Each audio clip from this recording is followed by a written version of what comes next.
ഏറ്റവും അനുയോജ്യൻ ശ്രീ സുദർശൻ ജി. അദ്ദേഹം നമുക്ക് എല്ലാവർക്കും വേണ്ടി സപ്തതി ആഘോഷം ഉദ്ഘാടനം ചെയ്യുന്നതാണ്.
സർവാദരണീയനായ രാധാകൃഷ്ണൻ ചേട്ടൻ, ആദരണീയനായ ഇന്നത്തെ യോഗത്തിൻ്റെ അധ്യക്ഷൻ സത്യബാബു ചേട്ടൻ, ആദരണീയനായ Kollam bishop doctor Stanley Roman sir, ആദരണീയനായ രാജീവ് പോൾ സാർ, ആദരണീയനായ Eugene Joseph sir, professor Eugene Joseph sir, ഏറെ ബഹുമാന്യനായ ബാലമുരളി ചേട്ടൻ, ചന്ദ്രബാബു ചേട്ടൻ, ആദരണീയനായ അൽത്താഫുദ്ദീൻ അഹമ്മദ് ഗോയ അവർകൾ, ശ്രീമാൻ പ്രശാന്ത് BJP പ്രസിഡന്റ്,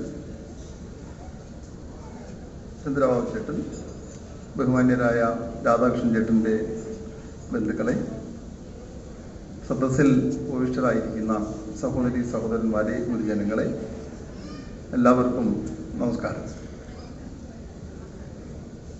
ഇവിടെ ഏറെ അനുയോജ്യൻ എന്നൊക്കെ ഒരു വാക്ക് ഇവിടെ പറയുണ്ടായി ഇവിടെ ഉദ്ഘാടനം ചെയ്യാൻ. സത്യത്തിൽ ഇത് ഉദ്ഘാടനം ചെയ്യുവാനൊക്കെ ഏറെ അനുയോജ്യരായ അനേകം ആൾക്കാർ നമ്മുടെ ഈ കൂട്ടത്തിലുണ്ട്. പക്ഷേ അദ്ദേഹത്തിൻ്റെ മനസ്സിൽ പ്രാന്തപ്രചാരക് എന്ന നിലയ്ക്ക് അത് തന്നെയാണ് അദ്ദേഹം. എനിക്കതറിയാം. അദ്ദേഹം വളരെ 30-35 വർഷമായി വളരെ അടുപ്പം രാധാകൃഷ്ണൻ ചേട്ടനുമായിട്ടുണ്ട്. എന്നിരുന്നാലും ഇന്ന് ഒരു പ്രാന്തപ്രചാരക് തന്നെ ഉദ്ഘാടനം ചെയ്യണം എന്ന് നിശ്ചയിച്ച് അദ്ദേഹത്തിൻ്റെ ഉള്ളിൽ ഉറപ്പിച്ചതുകൊണ്ട് അദ്ദേഹം എന്നെ ക്ഷണിച്ചു എന്നത് എനിക്കറിയാം.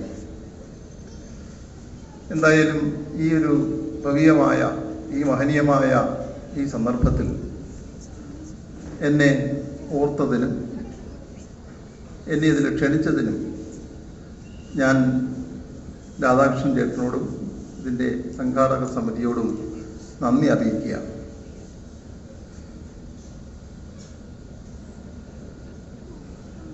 സാധാരണ നമ്മുടെ സംഘത്തിൽ പറയാറുണ്ട്, സംഘം ഒന്നും ചെയ്യില്ല. ഹിന്ദിയിൽ പറയും സംഘ കുച്ചിനെയും കരയുക. സംഘത്തിലുള്ള ആൾക്കാർക്കാണ് അതൊക്കെ മനസ്സിലാവുക. ഞാൻ സംഘവുമായി ബന്ധപ്പെട്ട ചില കാര്യങ്ങളാണ്, അദ്ദേഹത്തിൻ്റെ വ്യക്തിപരമായ കാര്യങ്ങളൊക്കെ തന്നെ ഇവിടെ നമ്മുടെ അധ്യക്ഷൻ സത്യബാബു ചേട്ടൻ ഇവിടെ പറഞ്ഞു കഴിഞ്ഞിരിക്കും. സ്വയം സേവക് കുച്ചിനെയും ചോടേക എന്ന് പറയും. സംഘത്തില് സംഘം ഒന്നും ചെയ്യില്ല. പക്ഷേ സ്വയം സേവകനൊന്നും ഉപേക്ഷിക്കില്ല എന്ന് പറയാറുണ്ട്. രാജ്യവുമായി ബന്ധപ്പെട്ട് സമൂഹവുമായി ബന്ധപ്പെട്ടിട്ടാണ് അങ്ങനെ വിശദീകരണമുള്ളത്. സ്വയം സേവകനൊന്നും വിടില്ല, സംഘക്കൊച്ചിനെയും കരയുക. സത്യത്തിൽ അതിൻ്റെ ഒരു പ്രത്യക്ഷ ഉദാഹരണമാണ് സംഘത്തിനുള്ളിൽ നിന്ന് നിരീക്ഷിച്ചു കഴിഞ്ഞാൽ രാധാകൃഷ്ണൻ ചേട്ടൻ. എല്ലാ വിഷയങ്ങളെ സംബന്ധിച്ചും അദ്ദേഹത്തിന് അറിവുണ്ട്, അഭിപ്രായമുണ്ട്, അതിന് പരിഹാരങ്ങൾ നിർദ്ദേശിക്കാനുണ്ട്, അത് ചെയ്യുകയും ചെയ്യും. പലതും ബോധ്യപ്പെട്ടതിൻ്റെ അടിസ്ഥാനത്തിലാണ് ഞാൻ പറയുന്നത്. ഞാൻ ആദ്യം അദ്ദേഹത്തെ കാണുന്നത് നമ്മുടെ ബഹുമാന്യനായ ശ്രീകുമാർജി അന്ന് ആദ്യം കാണുന്നതല്ല, കൂടുതൽ പരിചിതമാകുന്നത് സംഘത്തിൻ്റെ ക്യാമ്പുകൾക്കും ഇവിടെ OTC ഒക്കെ നടന്ന സമയത്ത്, സംഘത്തിൻ്റെ ഇവിടെ ഹൈസ്കൂളിൽ നടന്ന സമയത്തും ഒക്കെ തന്നെ അദ്ദേഹത്തെ കണ്ടിട്ടുണ്ടെങ്കിലും കുറച്ചുകൂടെ പരിചയമാകുന്ന കുറച്ചുകൂടെ കഴിഞ്ഞിട്ടാണ്. ഒരു കച്ചവട സ്ഥാപനമാണെങ്കിലും പക്ഷെ അദ്ദേഹത്തിന് എന്തോ അദ്ദേഹത്തിൻ്റെ ഒരു മേധാശക്തി അല്ലെങ്കിൽ ഈശ്വര കൃപ, അദ്ദേഹത്തിൻ്റെ ആത്മാർത്ഥത, ഉത്തരവാദിത്വ ബോധം, ഇതൊക്കെ ആയിരിക്കണം. ആ ഒരു ഓഫീസ് ഒരു സീരിയസ് ഓഫീസായിട്ടാണ് നമുക്കൊരു ഓഫീസ് പോലെയാണ്, ഒരു സീരിയസ് ഓഫീസ്. എനിക്ക് അങ്ങനെയാണ് ഫീൽ ചെയ്തിട്ടുള്ളത്. നമ്മുടെ ചെറിയ പ്രായത്തിലാണ് അവിടെ ചെല്ലുന്നത്. അദ്ദേഹത്തെ കാണാൻ ചെല്ലുമ്പോൾ അദ്ദേഹത്തിൻ്റെ ഒരു പ്രഭ അവിടെ അത് അനുഭവിക്കാൻ കഴിഞ്ഞിട്ടുണ്ട്. അത് എനിക്ക് മാത്രമല്ല, ആ ഒരു അച്ചടക്കം, അദ്ദേഹത്തിൻ്റെ അച്ചടക്കം മറ്റുള്ള ആൾക്കാരിലും ആ സ്റ്റാഫിലും എല്ലാം, അവർക്കൊക്കെ നേരത്തെ രമേശ് ബാബുജിയൊക്കെ പറഞ്ഞില്ലേ, അവർക്കൊക്കെ അത് ലഭിച്ചിട്ടുമുണ്ട്. അദ്ദേഹത്തിന് ഈശ്വര കൃപയാൽ അദ്ദേഹത്തിൻ്റെ അച്ഛനമ്മമാരിൽ നിന്നോ ഗുരുക്കന്മാരിൽ നിന്നോ എവിടെ നിന്നൊക്കെയോ അദ്ദേഹത്തിന് ലഭിച്ചിട്ടുണ്ട്. ഒരു അനുഗ്രഹം ലഭിച്ച ആളാണ്.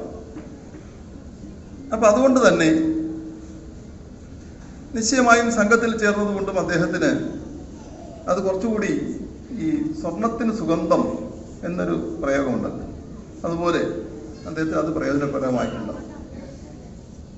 അപ്പോൾ അന്ന് ആ സമയത്ത് അദ്ദേഹം എന്നോട് കുശലം ചോദിക്കും, എന്ത് പഠിക്കുന്നു, എന്താണ് ഇപ്പോൾ ഉത്തരവാദിത്വം, അങ്ങനെയൊക്കെയുള്ള കാര്യങ്ങൾ വരുന്ന സമയങ്ങളിൽ എന്തെങ്കിലുമൊക്കെ ചോദിക്കാതെ പോവില്ല, വിടില്ല. അപ്പം അങ്ങനൊരു അനുഭവം ഞാൻ ഓർക്കുകയാണ്. പിന്നീട് ഞാനും ഉത്തരവാദിത്തങ്ങളിലേക്കൊക്കെ വന്ന സമയത്ത് ഒരു നിറസാന്നിധ്യം എന്നൊരു പ്രയോഗമുണ്ടല്ലോ, സാധാരണ നമ്മൾ മലയാളത്തിൽ അങ്ങനെ പറയാറുണ്ട്. ഈ കൊല്ലത്ത് ഇങ്ങനെ നിറഞ്ഞ് നിന്ന് സംഘടനാ പ്രവർത്തനം, അതുകൊണ്ട് തന്നെ സർവരുടെയും ഒരു ആശ്രയ കേന്ദ്രമായിരുന്നു അദ്ദേഹം. ആദ്യകാലത്ത്, ഇന്നിപ്പോൾ സംഘം വലിയ നിലയിൽ അംഗീകരിക്കപ്പെട്ടിരിക്കുകയാണ്. ഇന്ന് രാഷ്ട്രീയ സ്വയംസേവക സംഘം എന്ന് പറഞ്ഞാൽ എതിർത്തിരുന്നവർ പോലും, ആദ്യമൊക്കെ അജ്ഞത കൊണ്ട് എതിർത്തിരുന്നവരെല്ലാം സംഘത്തെ ശരിയാവണ്ണം മനസ്സിലാക്കുകയും അംഗീകരിക്കുകയും ആദരിക്കുകയും സ്വീകരിക്കുകയും ഒക്കെ ചെയ്യുന്ന ഒരു കാലഘട്ടമാണ് ഇന്നത്തെ കാലഘട്ടം. സംഘം 100 വർഷം എത്തി നിൽക്കുന്ന സമയമാണ്. പക്ഷേ കുറച്ചുകൂടെ 80കളിലോ 90കളിലോ എന്നൊക്കെ പറഞ്ഞു കഴിഞ്ഞാൽ തെറ്റിദ്ധാരണ കൊണ്ട് തന്നെ പലരും സംഘത്തെ എതിർക്കുകയും ഒരുപാട് പ്രയാസങ്ങൾ ഉണ്ടാക്കുകയും ഒക്കെ തന്നെ ചെയ്തിരുന്ന ആ കാലഘട്ടത്തിലാണ് അദ്ദേഹം ഒരു നിശ്ചയദാർഢ്യത്തോടു കൂടി ഈ ഒരു കച്ചവട സ്ഥാപനം നടത്തുമ്പോൾ, ചിലരൊക്കെ പറയും ഞാൻ കച്ചവട സ്ഥാപനം നടത്തുകയാണ്, എനിക്ക് എല്ലാവരെയും ഇങ്ങനെ ആക്കണം, അങ്ങനെയൊക്കെ ഒരു ചിന്തയുണ്ടല്ലോ. പക്ഷെ അദ്ദേഹത്തിന് ആ ഒരു ചഞ്ചലിപ്പൊന്നും കണ്ടിട്ടില്ല. നിശ്ചയദാർഢ്യത്തോടു കൂടി സംഘത്തിൻ്റെ ഒരു പ്രതിനിധിയായി അദ്ദേഹം നിന്നു. നമ്മുടെ എല്ലാവരുടെയും ഒരു ആശ്രയ കേന്ദ്രം. അപ്പോൾ ഞാൻ ഇന്നലെ ഒരു ഡോക്ടർ ശ്രീനിവാസൻ സാറിനെ കണ്ടിരുന്നു, എഞ്ചിനീയറിംഗ് കോളേജ് അധ്യാപകനാണ്. അപ്പോൾ ഞാൻ ഇങ്ങോട്ട് വരികയാണ്, നാളെ കൊല്ലത്തേക്ക് പോവുകയാണ് എന്ന് പറഞ്ഞു. അപ്പോൾ പെട്ടെന്ന് അതെ ഞാൻ കണ്ടിരുന്നു, ജന്മഭൂമിയിൽ വായിച്ചിരുന്നു, രാധാകൃഷ്ണൻ ചേട്ടൻ്റെ ഫംഗ്ഷനല്ലേ. അദ്ദേഹം പെട്ടെന്നൊരു നെടുവേർപ്പിട്ട് പറഞ്ഞു, ഞങ്ങളുടെയൊക്കെ ഒരു ആശ്രയ കേന്ദ്രമായിരുന്നു. അവർ എഞ്ചിനീയറിംഗ് കോളേജ് ഇവിടെ ഉണ്ടായിരുന്നു, അതാരെ ഇന്നിവിടെ വീണ്ടും ഓർമ്മിപ്പിക്കുകയും ചെയ്തു. ആ എഞ്ചിനീയറിംഗ് കോളേജ് സ്റ്റുഡൻസിന് ഒക്കെ തന്നെ അവർക്കൊരു ആശ്രയ കേന്ദ്രം, ഒരുപക്ഷെ പണത്തിൻ്റെ രൂപത്തിലായിരിക്കാം, ഒരു പക്ഷേ എന്തെങ്കിലുമൊക്കെ വലിയ സംഘർഷങ്ങളൊക്കെ ഉണ്ടാകുന്ന സമയത്ത് ഈ കേസും ഒക്കെ അതിൽ നിന്നൊക്കെ രക്ഷപ്പെടുത്താൻ ഉള്ള തരത്തിലൊക്കെ ആയിരിക്കാം. എന്തായാലും ഒരു ആശ്രയ കേന്ദ്രം എന്ന നിലയ്ക്ക് അദ്ദേഹം പ്രവർത്തിച്ചു.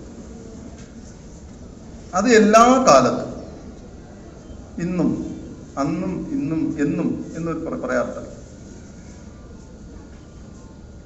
പിന്നീട് അദ്ദേഹത്തിനെ ശ്രദ്ധിക്കുന്നത്, ഞാൻ ശ്രദ്ധിക്കുന്നത്, നിങ്ങൾ പലരും പല രൂപത്തിൽ ശ്രദ്ധിച്ചിട്ടുണ്ടാവും.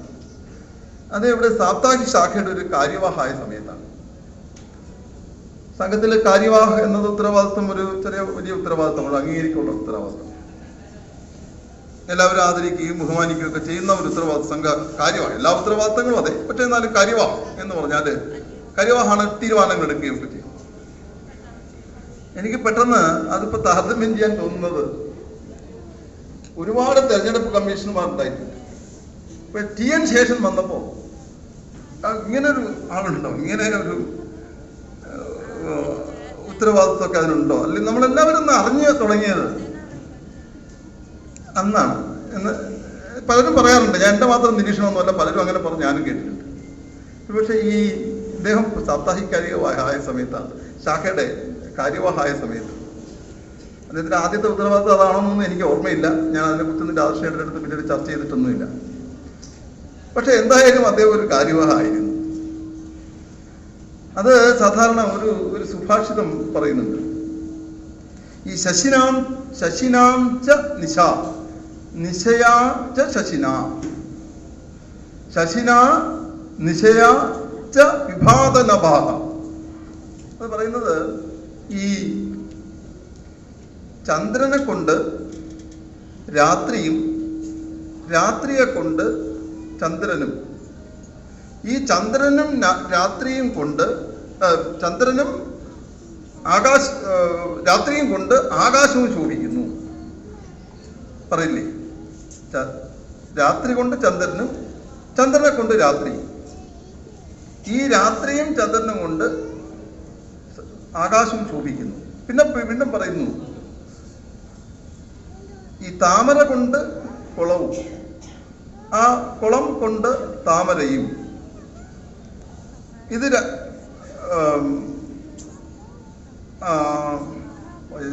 കമലം, കുളം താമര കൊണ്ട് കുളവും കുള കൊണ്ട് താമരയും ശോഭിക്കുന്നു. അങ്ങനെ ഒരു സുഭാഷിതം എനിക്ക് പെട്ടെന്ന് ഓർമ്മ വന്നു. എന്തായാലും അത് പരസ്പരം ബന്ധപ്പെട്ടിരിക്കുന്നു. അത് അതേപോലെ എനിക്ക് സത്യത്തിൽ തോന്നിയിട്ടുണ്ട്.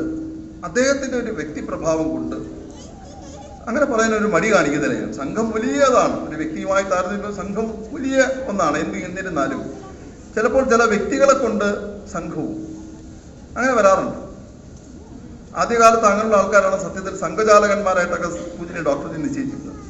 അപ്പൊ ആ വ്യക്തിയുടെ പ്രഭാവവും സംഘത്തിന് വളരാനുള്ളൊരു അവസരവും സംഘത്തെ മനസ്സിലാക്കാനുള്ള അവസരമൊക്കെ ആയിട്ടുണ്ട്. അതേപോലെ അദ്ദേഹത്തിന്റെ ആ വ്യക്തിപ്രഭാവവും അദ്ദേഹത്തിന്റെ നിഷ്ഠയും ഒക്കെ കൊണ്ട് സംഘം കൊണ്ട് അദ്ദേഹവും ശോഭിച്ചു എന്ന് വേണമെങ്കിൽ പറയാം. അപ്പൊ ആ കാലഘട്ടത്തിൽ അദ്ദേഹം സാപ്താഹിക് ശാഖയുടെ കാര്യവാഹായിരുന്ന സമയത്ത് ഇപ്പോ പ്രത്യേകിച്ച് ഗുരുദക്ഷിണ പിൽക്കാലത്ത് അതിന് അദ്ദേഹത്തിന് ടീമുണ്ടായിരുന്നു. ഒറ്റയ്ക്കൊരു വ്യക്തി എന്ന നിലയ്ക്ക് അല്ല പറയുന്നു, പക്ഷെ ആ അവർ ഒരു ടീം എന്ന നിലയ്ക്ക് പ്രവർത്തിച്ചതുകൊണ്ട് അപ്പൊ അതൊക്കെ ബാക്കിയുള്ള തലങ്ങളിലേക്ക്, ബാക്കിയുള്ള ആൾക്കാരിലേക്ക്, ഞങ്ങളൊക്കെ അന്ന് ചെറിയ പ്രായത്തിലാണ്. അപ്പൊ അത് നോക്കുന്നപ്പോ 30 വർഷങ്ങൾക്ക് മുമ്പുള്ള ഒരു സംഭവം, 32 വർഷങ്ങൾക്ക് മുമ്പുള്ള ഒരു സംഭവമാണ് ഞാൻ പറയുന്നത്. പക്ഷെ അദ്ദേഹം കുറെ കാലം കൂടി ശാഖാ കാര്യവാഹമായിട്ടൊക്കെ കുറെ കാലം ഉണ്ടായിരുന്നു. അപ്പൊ ആ സമയത്ത് സംഘടനയ്ക്ക് മറ്റുള്ള പ്രവർത്തകന്മാർക്കും ഒക്കെ തന്നെ ഒരു പ്രേരണ കൊടുക്കുവാനും അദ്ദേഹത്തിന് സാധിച്ചു. നേരത്തെ അദ്ദേഹം പറഞ്ഞതുപോലെ സംഘത്തിനുള്ളിലും പൊതു ഇടങ്ങളിലും ഒക്കെ തന്നെ വ്യക്തിബന്ധങ്ങൾ സൂക്ഷിക്കുന്നതും നമ്മുടെ സത്യത്തിൽ ഇന്ന് ഒരു സപ്തതി ആഘോഷിക്കുമ്പോൾ എനിക്ക് തോന്നുന്നത്, ഒരു വ്യക്തിയെ സപ്തതി ആഘോഷിക്കുമ്പോൾ ഇങ്ങനെ ഒരു ചടങ്ങൊക്കെ വയ്ക്കുമ്പോൾ ആ വ്യക്തിയിലുള്ള ഗുണങ്ങൾ നമ്മൾ സംശീകരിക്കുന്ന നന്നായിരിക്കും. അതുകൊണ്ട് ഞാൻ ആ കാര്യങ്ങൾ പറയുകയാണ്. ഒരു ബന്ധങ്ങൾ സൂക്ഷിക്കുന്നതിന് അദ്ദേഹം ഇപ്പോൾ പലപ്പോഴും ചെറിയ ചെറിയ കാര്യങ്ങൾ അറിയിക്കുക, അത് ആ ബന്ധമൊന്ന് മെയിൻറ്റെയിൻ ചെയ്യാന്ന് പറയും. ഏതെങ്കിലും ഒരു കാര്യം നടന്നു കഴിഞ്ഞു പോയി പിന്നെ എപ്പോഴെങ്കിലും അങ്ങനല്ല, ആ ബന്ധങ്ങൾ മെയിൻറ്റെയിൻ ചെയ്തു. ഒരു പക്ഷെ അദ്ദേഹത്തിന് അത് ഗുരുനാഥൻ ഒരു പക്ഷെ മൂന്തൻ ചേട്ടനായിരിക്കാം, ഇനി ഇദ്ദേഹത്തിൽ നിന്ന് അദ്ദേഹത്തിനാണെന്ന് എനിക്കറിയില്ല. ഒരു മൂന്തേട്ടനും അത്തരത്തിലൊരു പ്രകൃതക്കാരനായിരുന്നു. എന്തായാലും നമ്മുടെ സംഘത്തിൽ അനേകം ആൾക്കാർ അങ്ങനെ ഉണ്ട്. എന്തായാലും ആ വ്യക്തിബന്ധങ്ങൾ സൂക്ഷിക്കുന്നതിൽ അദ്ദേഹത്തെ നമ്മൾ മാതൃകയാക്കണം എന്ന് ഈ സന്ദർഭത്തിൽ ഞാൻ പറയുകയാണ്. മാത്രം നേരത്തെ പറഞ്ഞതുപോലെ സംഘമൊന്നും ചെയ്യില്ല എന്ന് ഞാൻ പറഞ്ഞു, സ്വയം സേവക്കെല്ലാം ചെയ്യും എന്ന് പറഞ്ഞത്. അദ്ദേഹത്തിന്റെ സാമൂഹ്യമായ ഇടപെടൽ പല കാര്യങ്ങളിലും ഒരുപാട് ഉത്തരവാദിത്തങ്ങൾ അദ്ദേഹം കൊല്ലപ്പെട്ടണം ചെയ്ത്. നിങ്ങൾ എന്നേക്കാൾ ഞാൻ പിന്നെ ഇങ്ങനെ അങ്ങ് പ്രചാരകനായി പോയി, കുറേ കാലം മലബാർ പ്രദേശത്തൊക്കെ ആയിരുന്നു. പക്ഷെ എന്നിരുന്നാലും അറിവുണ്ട്. ഒരുപക്ഷെ നിങ്ങൾ അനുഭവിച്ച ആൾക്കാർ, ഇവിടെ ഇരിക്കുന്ന ആൾക്കാരല്ല. അദ്ദേഹത്തിന്റെ സാമൂഹ്യമായ ഇടപെടൽ അത് നമ്മൾ മാതൃകയാക്കേണ്ടതാണ്. അദ്ദേഹം ഒട്ടനവധി ക്ഷേത്രങ്ങളുടെ പുനരുദ്ധാരണങ്ങളാണെങ്കിലും ശരി, മറ്റ് ഇപ്പൊ പറഞ്ഞല്ലോ, ഞാൻ ചില ഗ്രൂപ്പുകളിലേക്ക് എന്നെയൊക്കെ ആഡ് ചെയ്തിട്ടുണ്ട്. ചിലതൊക്കെ എനിക്ക് അത്രയും എല്ലാം നോക്കാൻ ഒന്നും സമയം കിട്ടാറില്ല. എന്നിരുന്നാലും ഈ പറഞ്ഞ രൂപത്തിലും ഒക്കെയുള്ള ഭഗവത്ഗീത പഠിപ്പിക്കലോ അല്ലെങ്കിൽ ആ ധർമ്മത്തെക്കുറിച്ച്, നമ്മുടെ മഹത്തായ സംസ്കാരത്തെക്കുറിച്ചും ഒക്കെ തന്നെ മറ്റുള്ള തൻ്റെ അറിവ് മറ്റുള്ള ആൾക്കാരിലേക്ക് പകർന്നു നൽകുന്നതിന് അദ്ദേഹം കാണിക്കുന്ന ആ ഒരു ഉത്സാഹം, അത് നമ്മളെല്ലാവരും മാതൃകയാക്കേണ്ടതാണോ എന്നും കൂടി ഞാൻ ഈ സന്ദർഭത്തിൽ പറയുകയാണ്. ഒരു സംഭവം ഓർമ്മ വരും, ഒരു കഥ ഞാൻ പറയാൻ ആഗ്രഹിക്കുന്നു. അത് ഭഗവാൻ ശ്രീബുദ്ധന്റെ ജീവിതത്തിലുള്ളതാണ്. ഒരുപക്ഷെ നിങ്ങൾ ചിലരത് കേട്ടിരിക്കുന്നതായിരിക്കാം, അല്ലെങ്കിൽ വായിച്ചിരിക്കും. നമ്മൾക്ക് എല്ലാവർക്കും ഒരു ഉത്തരവാദിത്വമുണ്ട്, സാമൂഹ്യമായ ഒരു കടമയുണ്ട്, സമാജത്തിന് വേണ്ടി പ്രവർത്തിക്കുക എന്നത്. അതിനെ സംബന്ധിച്ചാണ് ശ്രീബുദ്ധൻ ഓർമ്മിപ്പിച്ചത്. ശ്രീബുദ്ധൻ ഇങ്ങനെ അദ്ദേഹത്തിന്റെ യാത്രക്കിടയിൽ അദ്ദേഹം ഒരു ഗ്രാമങ്ങളിൽ ഇങ്ങനെ എത്തും, കുറെ ആൾക്കാരുമായി അദ്ദേഹം സംവദിക്കും, പിന്നീട് അടുത്ത ഗ്രാമങ്ങളിലേക്ക് പോകും. അങ്ങനെയാണ് അദ്ദേഹത്തിന്റെ പ്രയാണം. ഒരിക്കൽ അദ്ദേഹം ഒരു ഗ്രാമത്തിലെത്തി. അപ്പൊ അവിടുത്തെ അന്നത്തെ രാജാവ് ഈ ശ്രീബുദ്ധനെ കാണുവാൻ വേണ്ടി അവിടെ വന്നു. അപ്പൊ രാജാവ് കുറെ സമയം ബുദ്ധന്റെ അടുത്ത് ചെലവഴിച്ചു ഇങ്ങനെ ഇരിക്കുക. അപ്പോഴും വളരെ വൃദ്ധനായ ഒരാള്, കാഴ്ചയിൽ തന്നെ പടുവൃദ്ധൻ, വളരെ ബുദ്ധിമുട്ടി പ്രയാസപ്പെട്ട് ഈ ബുദ്ധനെ അടുത്ത് വന്ന് വണങ്ങി പോയി. അപ്പൊ ഈ രാജാവ് ബുദ്ധനോട് ചോദിച്ചു, ഇനി ഇത്രയും വൃദ്ധരായ ആൾക്കാരൊക്കെ വന്ന് ഇങ്ങനെയൊക്കെ വണങ്ങേണ്ട ആവശ്യമുണ്ടോ എന്ന് ചോദിച്ചു. കൂട്ടത്തിലൊരു ചോദ്യം കൂടെ ചോദിച്ചു, അങ്ങക്ക് അദ്ദേഹത്തിന് എത്ര വയസ്സായിട്ടുണ്ടാകും എന്നും കൂടി ചോദിച്ചു. അപ്പോ ബുദ്ധൻ പറഞ്ഞു, അയാൾക്ക് ഒരു 4 വയസ്സായിട്ടുണ്ടാകും എന്ന് പറഞ്ഞു. അപ്പൊ കാഴ്ചയിൽ തന്നെ ഇത്രയും വൃദ്ധനായ ഒരാൾക്ക് 4 വയസ്സ് എന്നുള്ളത് ബുദ്ധൻ എന്ത് ഉദ്ദേശത്തോടെയാണ് പറഞ്ഞത് എന്ന് വീണ്ടും മഹാരാജ, 4 വയസ്സ്, കാഴ്ചയിൽ തന്നെ ഇത്രയും വൃദ്ധനാണല്ലോ എന്നൊക്കെ പറഞ്ഞു. അപ്പൊ ബുദ്ധൻ പറഞ്ഞ ഉത്തരമാണ് ഇവിടെ പ്രസക്തമാകുന്നത്. ബുദ്ധൻ പറഞ്ഞു, അവൻ ഇത്രയും കാലം അവനെക്കുറിച്ച് മാത്രമേ ചിന്തിച്ചിട്ടുള്ളൂ. അവൻ 4 വർഷമായിട്ടേ ഉള്ളൂ സമാജത്തെക്കുറിച്ച് ചിന്തിക്കാൻ തുടങ്ങിയിട്ട്. അതുകൊണ്ടാണ് അവൻ 4 വയസ്സ് ആയിട്ടേ ഉള്ളൂ എന്ന് ഞാൻ പറഞ്ഞത്. സന്ദർഭത്തിൽ സ്വാമി വിവേകാനന്ദൻ പറഞ്ഞ് നമ്മൾ ഓർമ്മിക്കണം, മറ്റുള്ളവർക്ക് വേണ്ടി ജീവിക്കുന്നവനാണ് യഥാർത്ഥത്തിൽ ജീവിക്കുന്നത് എന്ന് സ്വാമി വിവേകാനന്ദൻ ഓർമ്മിച്ചിട്ടുണ്ട്. എന്തായാലും അപ്പൊ മഹാരാജാവ് തിരിച്ചു ചോദിച്ചു, അങ്ങനെയാണെങ്കിൽ എനിക്ക് എത്ര വയസ്സായി എന്ന് ചോദിച്ചു. അപ്പൊ ബുദ്ധൻ പറഞ്ഞു, നീ ജനിച്ചിട്ടേ ഇല്ലല്ലോ എന്ന് പറഞ്ഞു. മറ്റുള്ളവർക്ക് വേണ്ടി ജീവിക്കാൻ തുടങ്ങിയിട്ടില്ല മഹാരാജാവ് എന്ന് പറഞ്ഞു. അപ്പൊ ഈ സന്ദർഭത്തിൽ അത് നമ്മളെല്ലാവരും ചിന്തിക്കുന്നത് എന്താണ്? തന്നെക്കുറിച്ചും തന്റെ കച്ചവട സ്ഥാപനത്തെക്കുറിച്ച് മാത്രമല്ല രാധാകൃഷ്ണൻ ചിന്തിച്ചു. അദ്ദേഹം സമാജത്തെക്കുറിച്ച് ചിന്തിച്ചു, നാടിനെ കുറിച്ച് ചിന്തിച്ചു, അദ്ദേഹത്തിന് ചെയ്യാൻ പറ്റുന്നതെല്ലാം ചെയ്തുകൊണ്ടിരിക്കുന്നു. അപ്പൊ ഈ സന്ദർഭത്തിൽ അദ്ദേഹത്തിൽ നിന്ന് അതും കൂടി നമ്മൾ പഠിക്കേണ്ടതാണ്. സമാജത്തിന് വേണ്ടി ചെയ്യുക എന്നുള്ളത്, മറ്റുള്ളവരുടെ ഒരു കാര്യം ഏറ്റെടുക്കുന്ന കാര്യങ്ങൾ അതിന്റെ പൂർണ്ണതയിൽ ചെയ്യുക എന്നുള്ളൊരു കാര്യം മാത്രവുമല്ല, ആഗ്രഹിക്കുകയും ചെയ്യുക. അത് തെറ്റായ അർത്ഥത്തിലല്ല ഞാൻ പറയുന്നത്. എവിടെയെങ്കിലും ഇങ്ങനെ ചടഞ്ഞുകൂടി ഇരിക്കുക എന്നുള്ളതല്ല. എന്തെങ്കിലുമൊക്കെ മറ്റുള്ളവർക്കായി അത് ആഗ്രഹിക്കണം, എനിക്കത് ചെയ്യണം, സമാജത്തിന് വേണ്ടി ചെയ്യണം, അത് തെറ്റല്ല. അതും സത്യത്തില് അത് ആ ഉദ്ദേശശുദ്ധി നന്മ നിറഞ്ഞതായതുകൊണ്ട് നമുക്കെല്ലാവർക്കും അതും അദ്ദേഹത്തിൽ നിന്ന് പഠിക്കാനുണ്ട്. പിന്നീട് കുറച്ച് ചെറിയ വാശികളൊക്കെ അതും നമ്മളെല്ലാവർക്കും അനുഭവം ഉണ്ടാവും. കുറച്ച് ചില വാശി, കുറച്ച് കർക്കശ്യം കുറച്ച് കൂടുതലാണോ എന്നും തോന്നിപ്പോയിട്ടുണ്ട്. പക്ഷെ അതിനൊരു ഉത്തരം എനിക്ക് കിട്ടി. കുറച്ച് കാലങ്ങൾക്ക് മുമ്പ് ഞങ്ങളുടെ സംഘത്തിന്റെ തന്നെ ഒരു മുതിർന്ന പ്രചാരകൻ PR ശശിയേട്ടൻ എന്ന് പറയും. അദ്ദേഹം ഒരു സന്ദർഭത്തിൽ എന്നോട് പറയുകയാണ്, അതിങ്ങനെ ഞങ്ങളിങ്ങനെ സംസാരിച്ചുകൊണ്ടിരിക്കുമ്പോൾ പറഞ്ഞു, കാഞ്ഞങ്ങാട് ഒരു സ്വയംസേവകൻ ഇങ്ങനെ ഭയങ്കര വിമർശനാണ്, എപ്പോഴും ഇങ്ങനെ വിമർശനാണ്, കാണുമ്പോഴെല്ലാം വിമർശിക്കും. അപ്പോൾ ഒരിക്കലും ഇങ്ങനെ ശശിയേട്ടൻ CH രമേശേട്ടൻ എന്ന് പറഞ്ഞ് വേറൊരു പ്രചാരകനുണ്ട്, അദ്ദേഹത്തിനോട് പറഞ്ഞു ഇങ്ങനെയൊക്കെയാണ് എന്ന് പറഞ്ഞു. അപ്പൊ ഈ CH രമേശേട്ടൻ പറഞ്ഞ ഉത്തരമാണ് നമ്മളിവിടെ മനസ്സിലാക്കേണ്ടത്. അത് ഹൃദയത്തിലുള്ളത് കൊണ്ടാണ് രാധാകൃഷ്ണേട്ടൻ പലപ്പോഴും വിമർശിക്കുന്നതെന്ന് ഞാനും വിചാരിക്കുകയാണ്. അത് അദ്ദേഹം പറഞ്ഞത് അത് അദ്ദേഹത്തിൻ്റെതെന്ന് കരുതുന്നത് കൊണ്ടാണല്ലോ വിമർശിക്കുന്നത്. ഇപ്പൊ ഒരു കുട്ടി തെറ്റായ വഴിക്കുമ്പോൾ കുട്ടിയെ നേരായ വഴിക്ക് നയിക്കാൻ ഒരു അച്ഛൻ പരിശ്രമിക്കുന്നത് അവ എങ്ങനെയെങ്കിലും പോട്ടെ എന്ന് വിചാരിക്കുന്നുള്ളൂ. സ്നേഹമുള്ളത് കൊണ്ടാണ്. അപ്പൊ സ്നേഹമുള്ളത് കൊണ്ട് വിമർശിക്കുന്നവരെല്ലാം കുറ്റക്കാരായിട്ട് കാണരുത് എന്നൊരു ഉപദേശം ഈ CH രമേശ് ചേട്ടൻ ശശിയേട്ടന് കൊടുത്തു. ശശിയേട്ടൻ എന്നോട് പറഞ്ഞു. അപ്പൊ ചില കാര്യങ്ങളിൽ ഈ കർക്കശവും വിമർശനവും സംഘടനാ പ്രവർത്തനത്തിലും ഒക്കെ തന്നെ കാണിക്കുന്നെങ്കിൽ ആ സ്നേഹം ഉള്ളത് കൊണ്ടായിരിക്കും എന്ന് മനസ്സിലാക്കുക. ചില സന്ദർഭങ്ങളിൽ എനിക്കങ്ങനെ വളരെ അദ്ദേഹം കർക്കശം കാണിച്ചെന്ന് എനിക്ക് വ്യക്തിപരമായിട്ട് അനുഭവമൊന്നുമില്ല. പക്ഷെ എന്നിരുന്നാലും പൊതുവായി ഞാനത് മനസ്സിലാക്കിയിട്ടില്ല. അതുകൊണ്ട് ഞാൻ ഈ സന്ദർഭത്തിൽ അത് പറഞ്ഞതേ ഉള്ളൂ. അദ്ദേഹത്തിന് എല്ലാത്തിനോടും തൻ്റേതെന്നൊരു വിചാരം ഉണ്ട്. അത് നമ്മളെല്ലാവരും ഉൾക്കൊള്ളേണ്ടതാണ്. അപ്പോൾ നമ്മളെല്ലാവരും ആ മഹത്വ വ്യക്തിത്വത്തിൽ നിന്ന് നമ്മളിങ്ങനെ നമുക്കെല്ലാവർക്കും ഗുണങ്ങളുണ്ട്. നമ്മളാരും മോശക്കാരല്ല, നമുക്കെല്ലാവർക്കും ഗുണങ്ങളുണ്ട്. പക്ഷെ ആ ഗുണം മറ്റുള്ള ആൾക്കാരുടെ ഗുണങ്ങൾ കൂടി നിരീക്ഷിക്കുകയും അത് നമ്മുടെ ജീവിതത്തിൽ പകർത്തുമ്പോൾ അത് വീണ്ടും സുഗന്ധമുള്ളതായി തീരും, സമാജത്തിന് അത് ഉപയുക്തമാകുകയും ചെയ്യും. എന്തായാലും അദ്ദേഹത്തിൻ്റെ ആ ധർമ്മത്തിലുള്ള നിഷ്ഠയും ബഹുമാനവും ആദരവും ഒക്കെ പല സന്ദർഭത്തിൽ പ്രകടമായിട്ടുണ്ട്. അദ്ദേഹത്തിന് ദീർഘകാലം ഇനിയും അതേ ശോഭയോടുകൂടി ചെയ്യുവാൻ, പ്രത്യേകിച്ച് വരാൻ പോകുന്ന ഈ നവതി നേരത്തെ ഇവിടെ അദ്ദേഹം പറഞ്ഞു, നവതി ആഘോഷിക്കുവാനും തുടർന്നും അദ്ദേഹത്തിന് ആരോഗ്യത്തോടുകൂടി, ഐശ്വര്യത്തോടുകൂടി, പ്രതാപത്തോടുകൂടി ഈ സമാജസേവ ചെയ്യുവാൻ ജഗദീശന്റെ കൃപ ഉണ്ടാകട്ടെ എന്ന് ഞാനും പ്രാർത്ഥിക്കുകയാണ്. നിർത്തുന്നു. നമസ്കാരം. വളരെ പ്രചോദനാത്മകമായ വാക്കുകൾ, വിശിഷ്യ രാഷ്ട്ര സേവനത്തിനായി ജീവിതം ഉഴിഞ്ഞുവെച്ച വ്യക്തിത്വം. അങ്ങയുടെ വാക്കുകൾ ഞങ്ങൾ പൂർണ്ണമായും ഉൾക്കൊള്ളുന്നു. നന്ദി ശ്രീ സുദർശൻ ജി.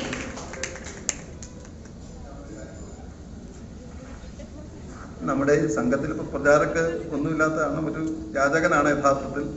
എനിക്കങ്ങനെ പ്രത്യേകിച്ച് ഇതൊന്നും മേടിക്കാനൊന്നുമില്ല. പക്ഷെ ഞാനിന്നൊരു വീട്ടിൽ പോയപ്പോൾ എനിക്കൊരു ആസാമിലെ ഒരു ഗംച്ച എന്നാണ് തോന്നുന്നു അത് പറയുന്നത്, അങ്ങനെ ഞാൻ കേൾക്കുന്നത്. ആസാം ഭാഷയിലെ ഒരു വാക്കാണത്. ഇത് അവിടെ വിശേഷമായിട്ട് ഇങ്ങനെ അവർ തുന്നുന്നതാണ്. അപ്പോൾ എനിക്ക് നന്നായി. അപ്പോൾ അദ്ദേഹം ഇത് അറിഞ്ഞിരിക്കുന്നു, അദ്ദേഹത്തിന് സബ്സിഡി തന്നാണ്. ഞാനിത് ഇങ്ങനെ രാധാകൃഷ്ണൻ ചേട്ടന് കൊടുക്കും എന്ന് പറഞ്ഞപ്പോൾ അദ്ദേഹം പറഞ്ഞു, അത് ശരി, അങ്ങനെയാണെങ്കിൽ ഞാൻ വേറൊന്നും കൂടെ തരാം എന്ന് പറഞ്ഞ് ഒന്ന് എനിക്കും തന്നു. അപ്പോൾ ഒന്ന് രാധാകൃഷ്ണൻ ചേട്ടൻ തന്നു. അപ്പോൾ ഞാനത് രാധാകൃഷ്ണൻ ചേട്ടനിപ്പോൾ ഞാൻ സമർപ്പിക്കുകയാണ്.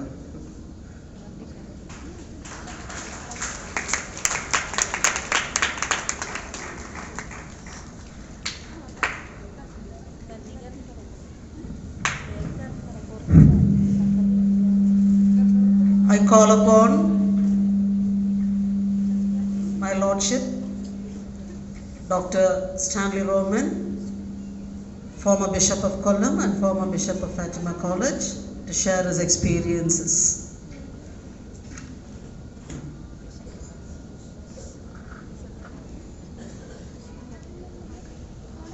യോഗാധ്യക്ഷൻ ശ്രീമാൻ എസ് സത്യബാബു, വേദിയിലിരിക്കുന്ന വിശിഷ്ട വ്യക്തികളെ, സ്നേഹം നിറഞ്ഞ RK രാധാകൃഷ്ണൻ, ബഹുമാന്യരെ, സുഹൃത്തുക്കളെ, ക്രൈസ്തവരായ ഞങ്ങൾക്ക് നോൻപിൻ്റെ സമാപനമാണ് ഈ അടുത്ത ആഴ്ച. ഏറെ തിരക്ക് ഉണ്ടായിട്ടും ഈ സപ്തതി ആഘോഷത്തിൽ പങ്കുചേരുന്നതിന് താല്പര്യം കാണിച്ചത് പ്രിയമുള്ള രാധാകൃഷ്ണൻ എന്നെ കൃത്യമായി ഫോണിലൂടെ ക്ഷണിക്കുകയും എൻ്റെ ഭവനത്തിൽ വന്ന് ഇന്നത്തെ ഈ പരിപാടിയിൽ സംബന്ധിക്കണമെന്ന് താല്പര്യപ്പെടുകയും ചെയ്തതുകൊണ്ടാണ്. ഞാൻ ഇംഗ്ലീഷ് സാഹിത്യമാണ് പഠിച്ചത്. അദ്ദേഹം ആ കാലയളവിൽ അവിടെ കോമേഴ്സ് ഡിപ്പാർട്ട്മെൻറ്റിലാണ് തൻ്റെ പഠനം പൂർത്തിയാക്കിയത്. ഒരുപക്ഷെ ഞങ്ങളെല്ലാവരും ഓർത്തിരിക്കുന്ന ആ കാലഘട്ടം ഒരിക്കലും വിസ്മരിക്കാൻ പറ്റില്ല. കാരണം എമർജൻസി ആയിരുന്നതുകൊണ്ട് കൃത്യമായി ക്ലാസ്സുകൾ നടക്കുകയും ഒരു സമരത്തിൻ്റെ ശബ്ദവും അവിടെ ഉണ്ടായിരുന്നില്ല. ആ രീതിയിൽ 2 കൊല്ലം ശാന്തമായി പോസ്റ്റ് ഗ്രാജുവേഷൻ തീർക്കാൻ സാധിച്ച കൂട്ടത്തിൽ ശ്രീമാൻ രാധാകൃഷ്ണനും ഞാനുമൊക്കെ ഉണ്ട്. വേറെ അദ്ദേഹത്തിൻ്റെ സഹപാഠികൾ ഇവിടെ ഉണ്ടോ ഇല്ലയോ എന്ന് എനിക്കറിയില്ല.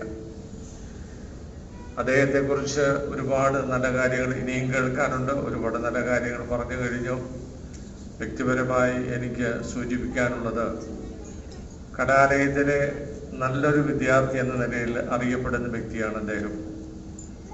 കായിക രംഗത്തും വിദ്യാഭ്യാസ രംഗത്തും തൻ്റെ മികവ് പ്രകടിപ്പിക്കുന്നതിന് അദ്ദേഹം പരിശ്രമിച്ചിട്ടുണ്ട്. അതുപോലെ തന്നെ ഞങ്ങളുടെ കലാലയത്തിൻ്റെ ഒരു സവിശേഷതയായി ഞാൻ എന്നും എൻ്റെ മനസ്സിൽ സൂക്ഷിക്കുന്നത് ഞങ്ങൾ തമ്മിലുള്ള സൗഹൃദമാണ്. എല്ലാ അതിർവരമ്പുകൾക്കും അതീതമായി വിഭാഗീയതയില്ലാതെ ബന്ധപ്പെടുന്നതിനും ഒന്നിക്കുന്നതിനും ഒത്തുചേരുന്നതിനുമൊക്കെ കലാലയത്തിലെ പൂർവ്വ വിദ്യാർത്ഥികളും അധ്യാപകരുമൊക്കെ കാണിക്കുന്ന താല്പര്യം എനിക്ക് വളരെയേറെ സന്തോഷം പകർന്നിട്ടുള്ള ഒന്ന് തന്നെയാണ്. ഞങ്ങൾക്ക് അധ്യാപകരുടെ ഒരു സംഘടനയുണ്ട്. എല്ലാ കൊല്ലവും പല നല്ല അവസരങ്ങളിലും ഒത്തുചേരാറുണ്ട്. ഈ മാസം അവസാനം ഞങ്ങളെല്ലാവരും കൂടി ഒരു ബോട്ടിങ്ങിന് പോകാൻ തീരുമാനിച്ചിരിക്കുകയാണ്. അപ്പോൾ കലാലയത്തിൽ നിന്ന് ലഭിച്ച ഈ സൗഹൃദം എല്ലാ അതിർത്തികൾക്കും അതീതമാണെന്ന് കാത്തുസൂക്ഷിക്കുന്ന ഒരു സമൂഹത്തിൻ്റെ ഒരു വലിയ കണ്ണി തന്നെയാണ് ശ്രീമാൻ രാധാകൃഷ്ണൻ. അദ്ദേഹത്തിൻ്റെ പ്രവർത്തന ശൈലിയും അദ്ദേഹം ഇത്രയും നാൾ തൻ്റെ ബിസിനസ് രംഗത്തായാലും സാമൂഹ്യ രംഗത്തായാലും സമുദായ രംഗത്തായാലും എവിടെയൊക്കെയാണ് അദ്ദേഹത്തിന് തൻ്റെ വ്യക്തിമുദ്ര പതിപ്പിക്കുവാൻ സാധിച്ചത്. അക്കാര്യത്തിൽ 100% വിജയം കൈവരിച്ചുകൊണ്ട് ഇത്രയും വലിയ ഒരു സമൂഹത്തിന് മുമ്പിൽ തൻ്റെ സപ്തതി ആഘോഷിക്കുന്നത് തീർച്ചയായും അദ്ദേഹത്തിൻ്റെ മാന്യതയുടെയും ഉയർച്ചയുടെയും അദ്ദേഹത്തിൻ്റെ സംസ്കാരത്തിൻ്റെയും മുദ്ര തന്നെയാണ്, അതിനുള്ള പ്രതീകമാണ് എന്ന് തന്നെയാണ് ഞാൻ കരുതുന്നത്. ഇത്തരണത്തിൽ ദീർഘമായ ഒരു പ്രഭാഷണം ആവശ്യമില്ല. അദ്ദേഹത്തിൻ്റെ പ്രവർത്തനങ്ങളെക്കുറിച്ചൊക്കെ ഈ ഒരു ചെറിയ ലഘുലേഖയിൽ ഞാൻ വായിക്കുകയുണ്ടായി. എല്ലാ രംഗത്തും അദ്ദേഹത്തിന് ബുദ്ധിമുട്ടുകൾ ഉണ്ടായിട്ടുണ്ടെന്ന് എനിക്ക് കൃത്യമായി അറിയാം. അതിനൊക്കെ അതിജീവിച്ചുകൊണ്ട് ഇന്നും എല്ലാ രംഗത്തും പ്രശോഭിക്കുന്നതിന് അദ്ദേഹത്തിന് കഴിയുന്നുണ്ട്. അതിലെല്ലാം ഉള്ള എൻ്റെ സന്തോഷവും, പ്രത്യേകിച്ച് കലാലയത്തിൻ്റെ ഒരു പ്രതിനിധി എന്ന നിലയിലും ഞങ്ങളുടെ 1977 ഓൾറൗണ്ടർ, ബെസ്റ്റ് ഓൾറൗണ്ടർ എന്ന മെഡലൊക്കെ ലഭിച്ച വ്യക്തിയാണ് അദ്ദേഹം. അങ്ങനെ എല്ലാ രംഗങ്ങളിലും തൻ്റെ പ്രതിഭയും തൻ്റെ കഴിവുമൊക്കെ പ്രകടിപ്പിച്ച ബഹുമാന്യനായ എൻ്റെ സുഹൃത്ത് ശ്രീമാൻ രാധാകൃഷ്ണന് സപ്തതിയുടെ എല്ലാവിധ ആശംസകളും ദൈവാനുഗ്രഹവും നേർന്നുകൊള്ളുന്നു. അദ്ദേഹത്തിന് ഇനിയും ദീർഘായുസ് ദൈവം തമ്പുരാൻ നൽകി അനുഗ്രഹിക്കട്ടെ എന്ന് പ്രാർത്ഥിക്കുന്നു. ഇനിയും നന്മ ചെയ്തുകൊണ്ട് നമ്മുടെ സമൂഹത്തെ ധന്യമാക്കുവാൻ അദ്ദേഹത്തെ സർവേശ്വരൻ അനുഗ്രഹിക്കട്ടെ എന്ന് പ്രാർത്ഥിച്ചുകൊണ്ട് എൻ്റെ എളിയ ആശംസ ഇവിടെ ചുരുക്കുന്നു. ഏവർക്കും നന്ദി. Thank you so much, my lordship. Thank you. Now I invite Mr. Rajiv Paul Chungat to address us.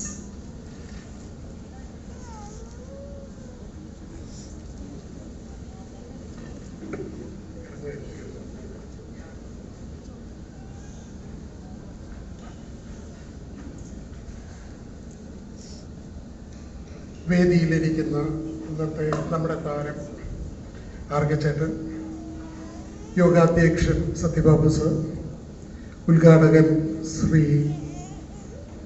Sudarshan sir, വേദിയിലിരിക്കുന്ന മറ്റ് വിശിഷ്ട വ്യക്തികളെ, ബന്ധുമിത്രാദികളെ, സുഹൃത്തുക്കളെ, ഞാൻ കൊല്ലത്ത് ബിസിനസ് സ്റ്റാർട്ട് ചെയ്തിട്ട് ഒരുപക്ഷെ കൊല്ലത്തേക്ക് ചേക്കേറിയിട്ട്, തൃശ്ശൂർക്കാരനായി ഞാൻ ചേക്കേറിയിട്ട് ഇപ്പം 30 വർഷം കഴിഞ്ഞു. ഞാൻ ആലോചിക്കുകയായിരുന്നു എനിക്ക് രാധാകൃഷ്ണൻ ചേട്ടൻ ആരായിരുന്നു എന്ന്. അപ്പം ഞാൻ ആലോചിച്ചപ്പോൾ 1-2 വാക്കുകൾ എൻ്റെ മനസ്സിൽ വന്നു. എനിക്ക് തോന്നുന്നു ഇവിടെ ഇരിക്കുന്ന എല്ലാവർക്കും, ഓരോ വ്യക്തിക്കും അത് ഉതകും എന്ന് തന്നെയാണ് ഞാൻ വിശ്വസിക്കുന്നത്. ഞങ്ങളുടെയൊക്കെ നാട്ടിൽ പണ്ട് എൻ്റെ ചെറുപ്പകാലത്ത്, എൻ്റെ തലമുറയിലുള്ളവരും മൂത്തവർക്കും എല്ലാവർക്കും എല്ലാം അറിയുന്നുണ്ടാവും. ഇവിടെയും ആ പേരിന് പകരം വേറെ എന്തെങ്കിലും പേരുണ്ടോ എന്ന് എനിക്കറിയില്ല. മാർക്കറ്റിൽ പോകുമ്പോൾ ചുമട് താങ്ങി എന്നൊരു സാധനം കണ്ടിട്ടുണ്ട്. ഇവിടെയും നിങ്ങൾ കണ്ടു കാണും. അതിന് വേറെ പേരാണോ എന്ന് എനിക്ക് അറിഞ്ഞുകൂടാ. ആർക്കും ചുമടിലിരിക്കുന്ന സാധനം ആ ചന്തയിൽ കൊണ്ടുപോയി അത് ആ ചുമട് താങ്ങിയുടെ മുകളിൽ വയ്ക്കാം, റെസ്റ്റ് എടുക്കാം. അതിനുശേഷം ആ ഭാരം അത്രയും സമയം നമുക്ക് വേണ്ടിയിട്ട് ആ ചുമട് താങ്ങി, ഇവിടെ എന്തോ പേര് എനിക്ക് അറിഞ്ഞൂടെ, അതൊരു സാധാരണ ഒരു പീഠം, അതിൻ്റെ മുകളിലൊരു പാറയുടെ കല്ല് വെച്ചിട്ടുള്ളതാണ്. ആദ്യം ഞാൻ ആലോചിച്ചു നമുക്ക് ഓരോരുത്തർക്കും ഒരു ചുമട് താങ്ങിയായിരുന്നു. എനിക്ക് പ്രത്യേകിച്ചും എൻ്റെ എല്ലാ സന്തോഷങ്ങളിലും ദുഃഖങ്ങളിലും അതുപോലെ തന്നെ എൻ്റെ എല്ലാ പ്രതിബന്ധ സമയങ്ങളിലും ആർക്കെ ചേട്ടൻ എന്നും ഉണ്ടായിരുന്നു. എനിക്ക് തോന്നുന്നു നിങ്ങൾക്ക് ഓരോരുത്തർക്കും അങ്ങനത്തെ അനുഭവങ്ങൾ കാണും. അപ്പം എനിക്കെന്നും കൈത്താങ്ങായിരുന്ന ആർക്കെ ചേട്ടൻ്റെ സപ്തതി ആഘോഷവും അതിൽ ആശംസ അറിയിക്കാൻ എനിക്ക് അവസരം തന്നതിനുള്ള നന്ദി ഞാൻ അറിയിക്കുന്നു. ഒപ്പം സംഘാടകൻ വിട്ടുപോയ ഒരു കാര്യം കൂടി, സ്വാഗതപ്രസംഗൻ വിട്ടുപോയ ഒരു കാര്യം കൂടി ചേർക്കണമെന്ന് ഞാൻ ആലോചിച്ചു. ഇവിടെ ഇരിക്കുന്ന ഓരോ വ്യക്തികളും, സദസ്സിലിരിക്കുന്ന ക്ഷണിതാക്കളെക്കാളും വളരെ, അല്ലെങ്കിൽ ബന്ധുമിത്രാദികളെക്കാളും ഈ നിറഞ്ഞ സദസ്സിലിരിക്കുന്ന വളരെ പ്രമുഖരായ വ്യക്തികളെ ഞാൻ കാണുന്നുണ്ട്. ഇവരെല്ലാവരെയും എനിക്കതിനുള്ള അർഹതയുണ്ടെന്ന് ഞാൻ വിശ്വസിക്കുന്നു. സംഘാടക സമിതിയുടെ പേരിൽ ഞാൻ സ്വാഗതം ചെയ്യുന്നു. അത് ഞാൻ ഒരു മംഗള മാല്യോപഹാരം ഒന്ന് വായിക്കണമെന്ന് ആഗ്രഹിക്കുന്നു. നിശബ്ദ സേവയിലൂടെ നിർമ്മല നിലവിളക്കായി, നിസ്വാർത്ഥ സ്നേഹത്തിൻ നൈവേദ്യവുമായി, വിശുദ്ധി തൻ സാന്ദ്രതയിൽ നിറദീപമായി, ഒരുവൻ ആത്മസുഖത്തിനായി ആചരിപ്പത് അവൻ ആത്മസുഖത്തിനായി വന്നിടയണം. സ്വന്തം ആനന്ദത്തിന് വേണ്ടി നമ്മൾ ചെയ്യുന്ന കാര്യങ്ങൾ മറ്റുള്ളവർക്കും ആനന്ദം നേടിത്തരുന്ന രീതിയിൽ ആവുന്നതാണ് ഉചിതം എന്ന് ഗുരുദേവ വചനത്തിൻ്റെ സന്ദേശം സ്വജീവിതത്തിലൂടെ കാട്ടിത്തന്ന എൻ്റെ മൂത്ത ജ്യേഷ്ഠനായ ഞാൻ ആർ.കെ. ചേട്ടൻ എന്ന് വിളിക്കുന്ന ആർ.കെ. ചേട്ടന് ഞാനത് സമർപ്പിക്കുന്നു. ഒപ്പം എനിക്ക് തോന്നി ആർ.കെ. ചേട്ടൻ്റെ 2 മക്കളുണ്ട്, അജയും ചൈതന്യം. അവർക്കൊരു വാക്കുകൂടി ഇതിൻ്റെ കൂടെ ഞാൻ ചേർത്തിട്ടുണ്ട്. To those lucky children whose father nurtured 1,000 roses to bloom in the middle of a desert. Thank you. Thank you, sir. Thank you so much.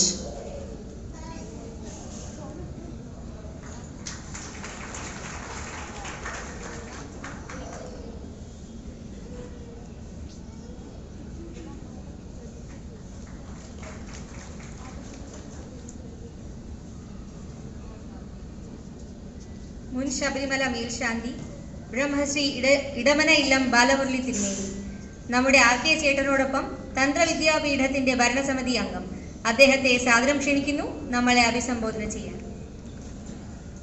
എല്ലാവർക്കും സാദര നമസ്കാരം. വലിയ പ്രസംഗത്തിനൊന്നും കാര്യമില്ല. രാധാകൃഷ്ണനോട് അടുത്ത ആൾക്കാർക്കറിയാം സ്നേഹത്തിൻ്റെ മൂല്യം എന്താണ്, വില എന്താണ്. ഭാരതത്തെ മുഴുവൻ ലോകത്തിന് മുന്നിൽ ഗുരുസ്ഥാനത്തേക്ക് എത്തിച്ച ആധ്യാത്മികത, അതിലേറ്റവും പ്രഥമ സ്ഥാനത്ത് നിൽക്കുന്നത് തന്ത്രശാസ്ത്രമാണ്. ആ തന്ത്രശാസ്ത്രം സ്വയം ഏറ്റെടുത്ത് നമ്മളുടെ നാമജപം എങ്ങനെ സമൂഹത്തിന് ഐശ്വര്യമായി ചൈതന്യമായി ഭവിക്കുമെന്ന് മനസ്സിലാക്കിയ മഹത്വമായ വ്യക്തിത്വമാണ് രാധാകൃഷ്ണൻ്റേത്.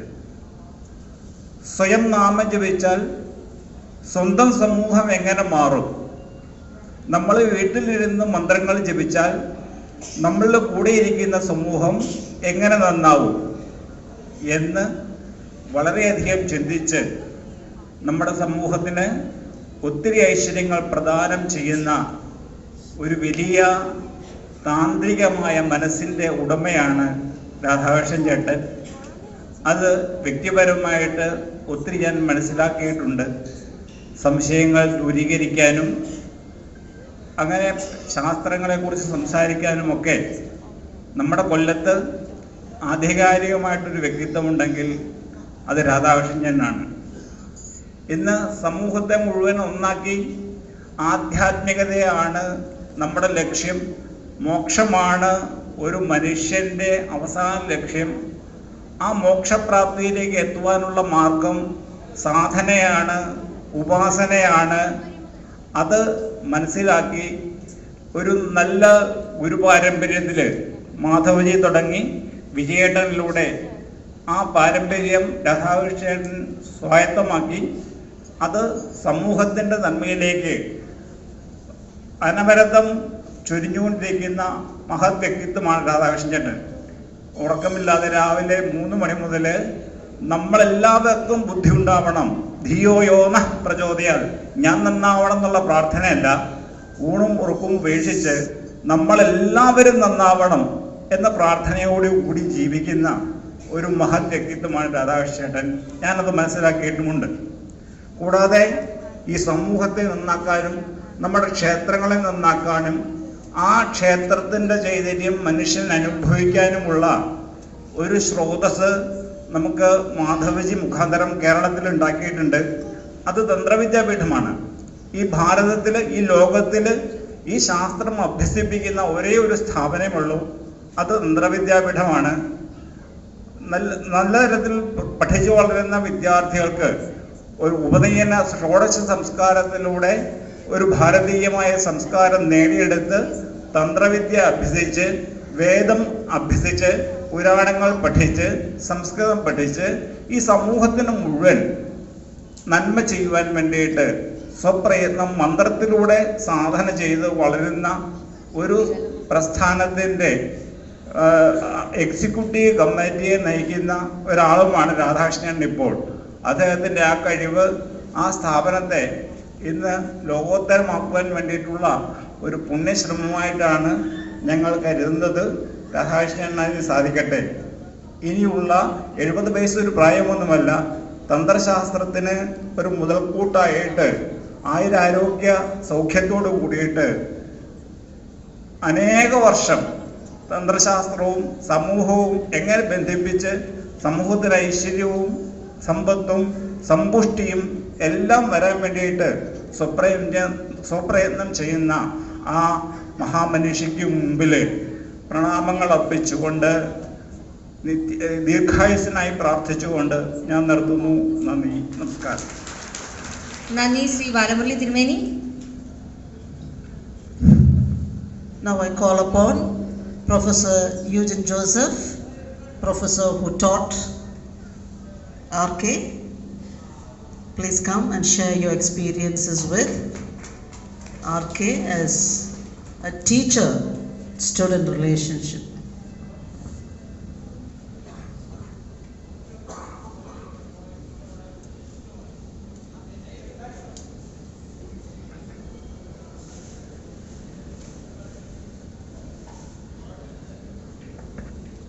ബഹുമാനപ്പെട്ട യോഗ അധ്യക്ഷൻ ശ്രീ സത്യബാബു,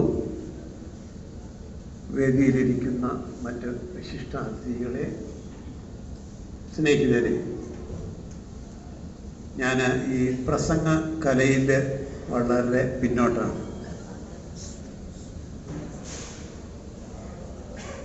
രാധാകൃഷ്ണനെ പഠിപ്പിക്കാനുള്ള ഭാഗ്യം എനിക്കുണ്ടായി എന്നുള്ളത് കൊണ്ട് മാത്രമാണ് ഞാനിവിടെ നിൽക്കുന്നത്. 1972-73 അധ്യയന വർഷം ഫസ്റ്റ് ബികോം ക്ലാസ്സിൽ സ്റ്റാറ്റിസ്റ്റിക്സ് പഠിപ്പിക്കുക എന്നുള്ളതായിരുന്നു അന്നത്തെ എൻ്റെ ജോലി. സ്റ്റാറ്റിസ്റ്റിക്സിൻ്റെ ആദ്യത്തെ കൊല്ലത്തെ ഭാഗങ്ങൾ പഠിപ്പിക്കുക എന്നുള്ളത്. അങ്ങനെ പഠിപ്പിച്ചു. ആദ്യം ഇനീഷ്യൽ പോർഷൻസ് ഒക്കെ പഠിപ്പിച്ചു. ഇവിടെ ഇരിക്കുന്ന കുറച്ച് പേർക്കെങ്കിലും അറിയാമായിരിക്കും, സ്റ്റാറ്റിസ്റ്റിക്സിൻ്റെ തുടക്കത്തിൽ മീൻ, മീഡിയൻ, മോഡ് എന്നുള്ള കാര്യങ്ങളൊക്കെ പഠിപ്പിച്ചതിന് ശേഷം ക്ലാസ്സിൽ കണക്കിട്ട് കൊടുക്കും കുട്ടികൾക്ക് ചെയ്യാൻ. അപ്പോൾ കണക്കിട്ട് കൊടുത്ത് കുട്ടികൾ കണക്ക് ചെയ്യുമ്പോൾ അധ്യാപകർ ഇങ്ങനെ അങ്ങോട്ടും ഇങ്ങോട്ടും നടക്കും. അപ്പോൾ കണക്ക് ചെയ്തു തീർന്നവർ ഏതെങ്കിലും തരത്തിൽ അധ്യാപകൻ്റെ ശ്രദ്ധ ക്ഷണിച്ചിട്ട് ഞാൻ കണക്ക് ചെയ്ത് തീർന്നു എന്ന് എന്തെങ്കിലും ഒരു അടയാളം, ഒരു പ്രകടനം അവർ നടത്തും. ഞാൻ ഓർക്കുന്നുണ്ട്, എല്ലാ സ്റ്റാറ്റിസ്റ്റിക്സ് ക്ലാസ്സിലും കണക്കിട്ട് കൊടുക്കുമ്പോൾ ആദ്യം കണക്ക് ചെയ്ത് തീർക്കുന്നത് രാധാകൃഷ്ണനായിരുന്നു. എന്നിട്ട് എൻ്റെ ശ്രദ്ധ ക്ഷണിക്കും. ഞാൻ അടുത്ത് ചെല്ലും, ബുക്ക് തുറന്ന് നോക്കും, കണക്ക് ശരിയാണെന്ന് നോക്കും. അപ്പോൾ ശരിയാണെങ്കിൽ അതിനൊരു ടിക്കറ്റ് കൊടുക്കും.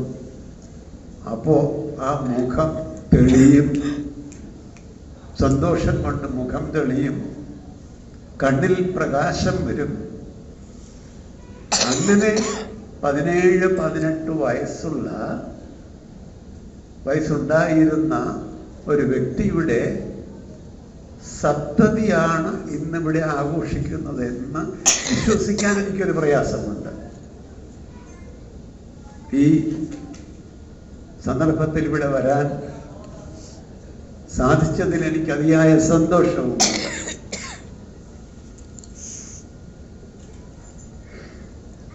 എനിക്ക് കുറച്ച് ഓർമ്മക്കുറവ് ഉണ്ട്. കാരണം 83 വയസ്സ് കഴിഞ്ഞു. അപ്പോൾ അതുകൊണ്ട് എന്തൊക്കെ പറയണമെന്ന് ഞാനൊന്ന് പോയിന്റൊക്കെ കുറിച്ച് ഇവിടെ വെച്ചിട്ടുണ്ട്. രാധാകൃഷ്ണൻ ഈ പരിപാടിക്ക് എന്നെ ക്ഷണിക്കാനായിട്ട് 3 തവണ വീട്ടിൽ വന്നു. ഒരാവശ്യമില്ലാത്തൊരു കാര്യമാണ്. ആകെ 1 വർഷം സ്റ്റാറ്റിസ്റ്റിക്സ് പഠിപ്പിച്ചു എന്നുള്ളതേ ഉള്ളൂ. ഇപ്പൊ 2 പ്രാവശ്യം വന്നപ്പോ വീടിന്റെ ഗേറ്റും വീടുമൊക്കെ അടച്ചിട്ടിരിക്കുന്നെന്ന് തോന്നിയതിനാൽ അദ്ദേഹം ഒന്ന് പോയി. പിന്നെ എന്നെ ക്ഷണിക്കണമെന്നുണ്ടായിരുന്നെങ്കിൽ ഒന്ന് ഫോൺ ചെയ്ത് പറഞ്ഞാൽ മതിയായിരുന്നു. ഫോൺ ചെയ്ത് ചോദിച്ചു, സാറ് അവിടെ കാണുമോ, വരുമ്പോ വീടിങ്ങനെ അടച്ചിട്ടിരിക്കുന്നതായിട്ട് കാണുന്നു. ഞാൻ പറഞ്ഞില്ല, അതൊരു കളിപ്പീരാണ്, ഒരു പൂട്ടിട്ടിങ്ങനെ കൊളുത്ത് ഗേറ്റിലും വീട്ടിലും ഇട്ടിരിക്കുക. അത് കാണുമ്പോൾ ആളുകൾ വിചാരിക്കും ഗേറ്റ് പൂട്ടിയിരിക്കുകയാണ്. അപ്പോൾ അതുകൊണ്ട് ഇങ്ങനെ വന്നാൽ മതി എന്ന് പറഞ്ഞു. അങ്ങനെ അദ്ദേഹം 3ാമത് വന്നു, എന്നെ ക്ഷണിച്ചു. എൻ്റെ ഭാര്യയും വന്നു. അദ്ദേഹം ഉപയോഗിച്ച വാക്ക് ഞാൻ ഓർക്കുന്നുണ്ട്, ഗുരുവും ഗുരുഭക്തിയും. അങ്ങനെ ഞങ്ങളിരുന്ന് കുറേ സംസാരിച്ചു, 1 മണിക്കൂറോളം സംസാരിച്ചു. അദ്ദേഹം പോവാൻ നേരത്ത് ഞാൻ ഒരു ഫോട്ടോ എടുത്തോട്ടെന്ന് ചോദിച്ചു. സമ്മതിച്ചു.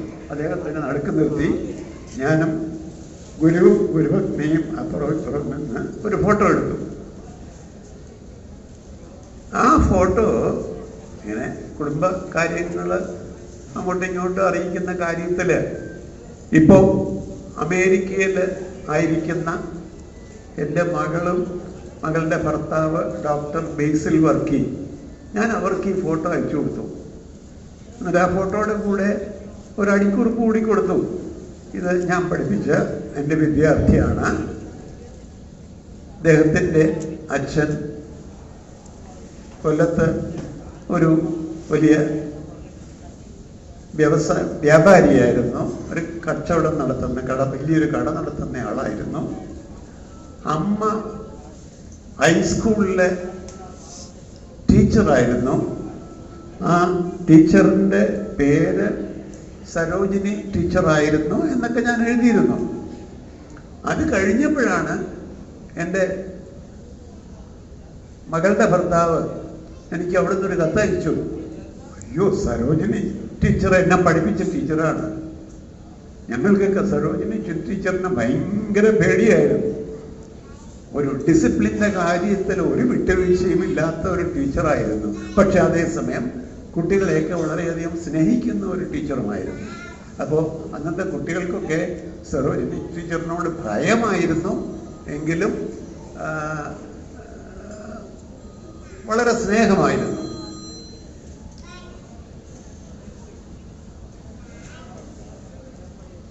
അപ്പൊ അങ്ങനെ ഒരു കഥയുണ്ട്, ഒരു കാര്യമുണ്ടായി.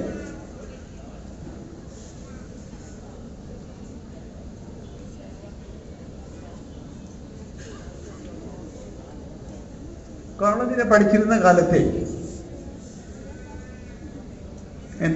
നേരത്തെ സംസാരിച്ച ബിഷപ്പ് പിതാവ് പറയുകയുണ്ടായി, ഏതൊരു ഒരു അവാർഡ് കിട്ടിയ കാര്യം പറയുകയുണ്ടായി. രാധാകൃഷ്ണൻ ഒരു അവാർഡല്ല കോളേജിൽ കിട്ടിയത്. അദ്ദേഹത്തിന് 1977 M.Com പരീക്ഷ എഴുതിയപ്പോ കേരള യൂണിവേഴ്സിറ്റിയിൽ ഫസ്റ്റ് റാങ്ക് കിട്ടിയ ആളാണ്. കേരള യൂണിവേഴ്സിറ്റി എന്ന് പറഞ്ഞാൽ എല്ലാ കോളേജിലും, കേരള യൂണിവേഴ്സിറ്റിക്ക് മൊത്തം താഴെയുള്ള കോളേജുകളിലെ കുട്ടികളുടെ M.Com പരീക്ഷയിൽ ഫസ്റ്റ് റാങ്ക് കിട്ടിയ ആള്. അത് 1977. ആ വർഷം പരീക്ഷ എഴുതുന്നതിന് മുമ്പ് കോളേജില് ഒരു ബെസ്റ്റ് ഓൾറൗണ്ടർ അവാർഡ് കൊടുക്കുന്ന ഒരു പരിപാടിയുണ്ട്. ബെസ്റ്റ് ഓൾറൗണ്ടർ എന്ന് തീരുമാനിക്കാൻ വേണ്ടിയിട്ട് ഒരു കമ്മിറ്റിയുണ്ട്. ആ കമ്മിറ്റി പരിഗണിക്കുന്ന കാര്യങ്ങള് പഠിത്തത്തിലുള്ള പ്രാഗൽഭ്യം, പാഠ്യേതര വിഷയങ്ങളിലുള്ള കഴിവ്, അധ്യാപകരോടുള്ള പെരുമാറ്റം, ഒരു വിദ്യാർത്ഥി എന്നുള്ള നിലയിൽ കോളേജിൽ പൊതുവെ ഉള്ള പെരുമാറ്റം, ഇതൊക്കെയാണ്. അപ്പൊ ഇതൊക്കെ പരിഗണിച്ചിട്ട് അദ്ദേഹത്തിന് ബെസ്റ്റ് 1977 എൻ്റെ ഓർമ്മ ബെസ്റ്റ് ഓൾറൗണ്ടർ പ്രൈസ് കൊടുത്തു. ഞാൻ ഈ പറഞ്ഞ രണ്ട് കാര്യങ്ങൾ തമ്മിൽ വ്യത്യാസമുണ്ട്. ബെസ്റ്റ് ഓൾറൗണ്ടർ പ്രൈസ് അദ്ദേഹത്തിന് കൊടുത്തതാണ്. M.Com-ന് ഫസ്റ്റ് റാങ്ക് വാങ്ങിച്ചത് തൻ്റെ സ്വയം പ്രയത്നത്താൽ പഠിച്ച് നല്ലവണ്ണം പരീക്ഷ എഴുതി സ്വയം നേടിയെടുത്തതാണ്. അപ്പൊ അതൊക്കെ വലിയ വലിയ വിജയമാണ്. പിന്നെ 1960 കോളേജിലെ ഒരു റാവു മെമ്മോറിയൽ പ്രൈസ്, അല്ലെ ഗോൾഡ് റാവു മെമ്മോറിയൽ പ്രൈസ് ആണെന്ന് തോന്നുന്നു, അങ്ങനെയൊന്നുണ്ട്.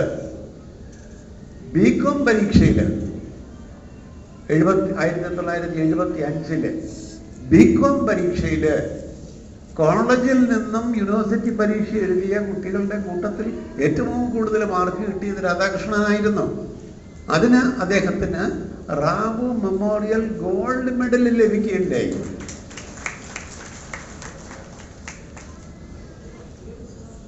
പാഠ്യേതര വിഷയങ്ങളുടെ കാര്യവും ഞാൻ പറഞ്ഞല്ലോ. എനിക്ക് തോന്നുന്നു 1976 തോന്നുന്നു കേരള യൂണിവേഴ്സിറ്റിയുടെ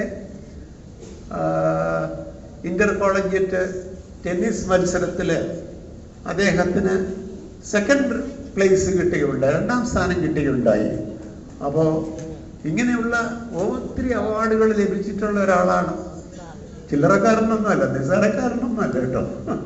അദ്ദേഹത്തിന്റെ പ്രാഗൽഭ്യത്തെക്കുറിച്ച് ഇവിടെ പലരും നേരത്തെ പറഞ്ഞു കഴിഞ്ഞു. ഞാൻ കോളേജില് 33 വർഷം പഠിപ്പിച്ചു. 10,500 പിള്ളേരെ കൂടുതൽ ഞാൻ പഠിപ്പിച്ചിട്ടുണ്ട്. എല്ലാവരുടെയും പേരൊന്നും ഞാൻ ഓർക്കാറില്ല. പക്ഷെ ആളുകളെ കാണുമ്പോൾ മനസ്സിലാകും ഞാൻ പഠിപ്പിച്ച കുട്ടിയാണ് എന്ന് മനസ്സിലാവും. പക്ഷേ 2 കുട്ടികളുടെ പേര് ഞാൻ മറക്കാറില്ല. അതിലൊന്നാണ് രാധാകൃഷ്ണൻ, പിന്നെ ഒരാളാണ് ജയസിംഗ് എന്ന് പറഞ്ഞ് ഒരു ബിസിനസ്സൊക്കെ ഇവിടെ സൈക്കിൾ ചെയിൻ കാർ ബിസിനസ്സൊക്കെ നടത്തിയിരുന്ന ജയസിംഗ് എന്ന ഒരു ആളുണ്ടായിരുന്നു, ഒരു വിദ്യാർത്ഥി ഉണ്ടായിരുന്നു. ആ വിദ്യാർത്ഥിക്കും ബെസ്റ്റ് ഓൾറൗണ്ടർ പ്രൈസ് കിട്ടിയതാണ് കോളേജിൽ. ഈ 2 പേരുകൾ ഞാൻ ഒരിക്കലും മറക്കാറില്ല.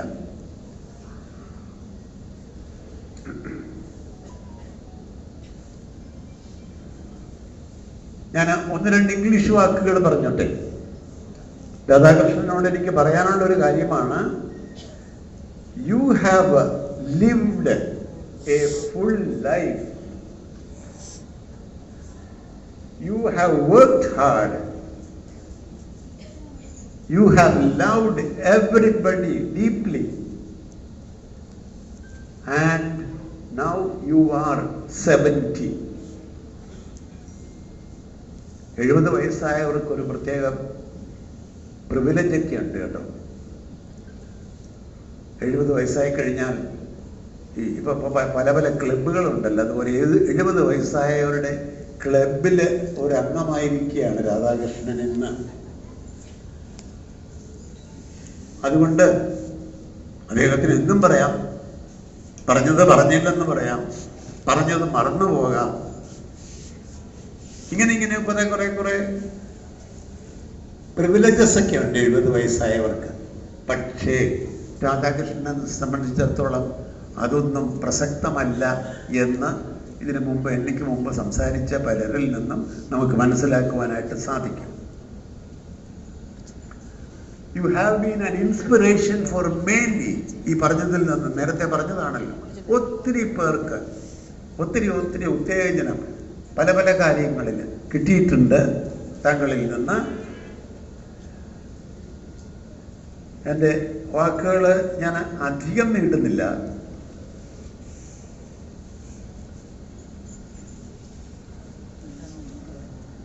ഇംഗ്ലീഷിൽ ഒരു ചൊല്ലുണ്ട്, സാധാരണ ബർത്ത്ഡേ ആഘോഷിക്കുമ്പോഴൊക്കെ ഇപ്പോൾ എല്ലായിടത്തും കോമണാണ്, ഒരു കേക്ക് വയ്ക്കും, കേക്കിൻ്റെ പുറത്ത് മെഴുകുതിരി വെക്കും.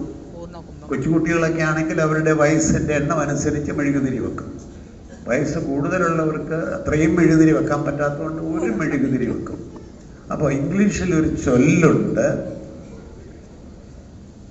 May your knees be longer than your candle എന്നൂടെ പറയുകയാണ് ഞാൻ. മേ യുവർ നീസ് കുട്ടികൾ, may your knees last longer than your candle and may your cake be as sweet as your memories. അർത്ഥം വളരെ വ്യക്തമാണ്. കേക്കിൻ്റെ പുറത്ത് വെക്കുന്ന മെഴുകുതിരി കത്തിപ്പെട്ടെന്നങ്ങ് തീരും, പക്ഷേ കാൽമുട്ടുകൾക്ക് നല്ല ശക്തി ഉണ്ടാകട്ടെ എന്ന് പറഞ്ഞാൽ ആരോഗ്യവാനായിട്ട് നിലനിൽക്കട്ടെ. അതുപോലെ ഒത്തിരി മധുരമായ ഓർമ്മകൾ ഉണ്ടാകട്ടെ. ഓർമ്മകൾ എന്ന് പറഞ്ഞാൽ കഴിഞ്ഞു പോയ കാര്യമല്ലേ. അപ്പം നാളെ മുതൽ വീണ്ടും ഓരോ ദിവസം കഴിയും തോറും നല്ല കാര്യങ്ങൾ സംഭവിക്കട്ടെ, നല്ല ഓർമ്മകൾ ഉണ്ടാകട്ടെ എന്നാണ് ഉദ്ദേശിച്ചത്. ഞാൻ ഇനി അധികം നീട്ടുന്നില്ല. എനിക്ക് ഒത്തിരി ഇഷ്ടമുള്ള, ഞാൻ സ്നേഹിക്കുന്ന ഒരു വ്യക്തിയാണ് ശ്രീ രാധാകൃഷ്ണൻ. അദ്ദേഹത്തിന് ഒത്തിരി പ്രാർത്ഥനകൾ ഞാൻ അർപ്പിക്കുന്നു. നല്ല ആരോഗ്യമുണ്ടായിരിക്കട്ടെ, നല്ല കാര്യങ്ങൾ ചെയ്യാനായിട്ട് ആയുസ് നീട്ടിക്കിട്ടട്ടെ, ഒത്തിരി ജീവിതത്തിൽ ഒത്തിരി സന്തോഷമുണ്ടാകട്ടെ. ഇത്രയും കാര്യങ്ങൾ പറഞ്ഞുകൊണ്ട് ഞാൻ അവസാനിപ്പിക്കുന്നു.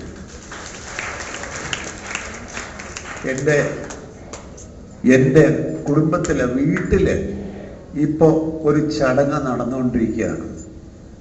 പക്ഷേ എനിക്കിതിൽ പങ്കെടുക്കണമെന്ന് ആഗ്രഹമുണ്ടായിരുന്നത് കൊണ്ടാണ് ഞാൻ ഇങ്ങോട്ട് വന്നത്. അതുകൊണ്ട് ഞാൻ ഇപ്പോൾ പോയി എൻ്റെ വീട്ടിലെ ചടങ്ങിൽ കൂടി പങ്കെടുക്കാൻ ആഗ്രഹിക്കുന്നത് കൊണ്ട് ഞാൻ ഉടനെ തന്നെ ഇവിടുന്ന് പോവുകയാണ്. ദയവായിട്ട് എന്നോട് ക്ഷമിക്കാം. Thank you, sir. Thank you so much. Jan Shikshan Sansthan കൊല്ലത്തിന്റെ ചെറിയൊരു സ്നേഹാദരവ്. കേന്ദ്ര ഗവൺമെന്റിന്റെ നൈപുണ്യ വികസന യോജനയായ ജൻശിക്ഷൻ സംസ്ഥാനിന്റെ കൊല്ലം ജില്ലാ ചെയർമാൻ കൂടിയാണ് നമ്മളുടെ എല്ലാം പ്രിയപ്പെട്ട ആർ.കെ. ചേട്ടൻ.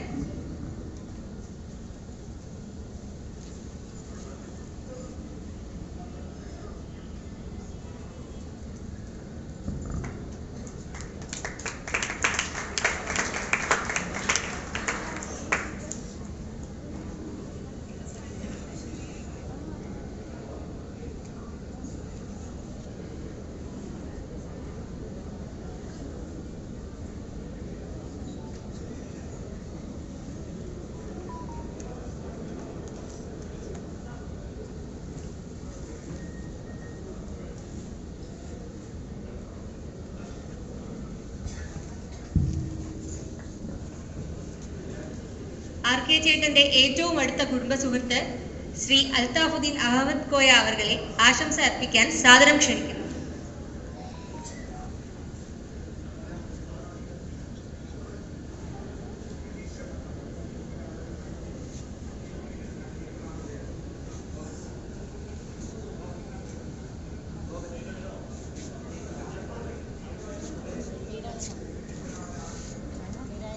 വേദിയിലും സദസ്സിലും ഇരിക്കുന്ന പ്രിയപ്പെട്ടവരെ, സുഹൃത്തുക്കളെ,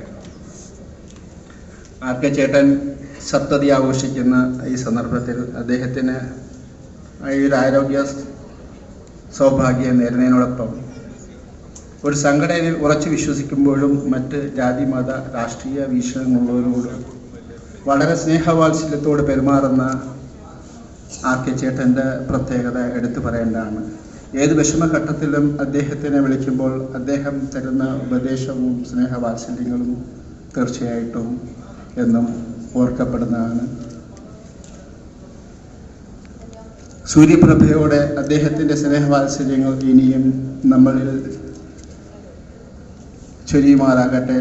അദ്ദേഹത്തിൻ്റെ സ്നേഹവും സൗഹൃദവും വരും കാലങ്ങളിലും നമുക്ക് കിട്ടാൻ ദൈവം അനുഗ്രഹിക്കട്ടെ എന്ന് മാത്രം പറഞ്ഞുകൊണ്ട് നിർത്തുന്നു.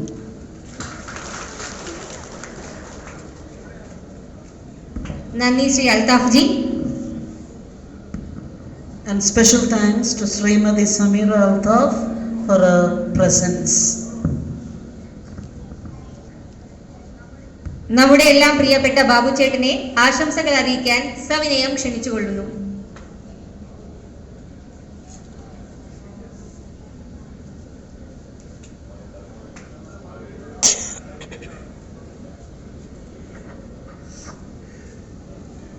ബഹുമാനപ്പെട്ട അധ്യക്ഷൻ, ബഹുമാനപ്പെട്ട ഉദ്ഘാടകൻ, വേദിയിലും സദസ്സിലുമുള്ള ഗുരുജനങ്ങളെ, സുഹൃത്തുക്കളെ, നമസ്കാരം. വളരെ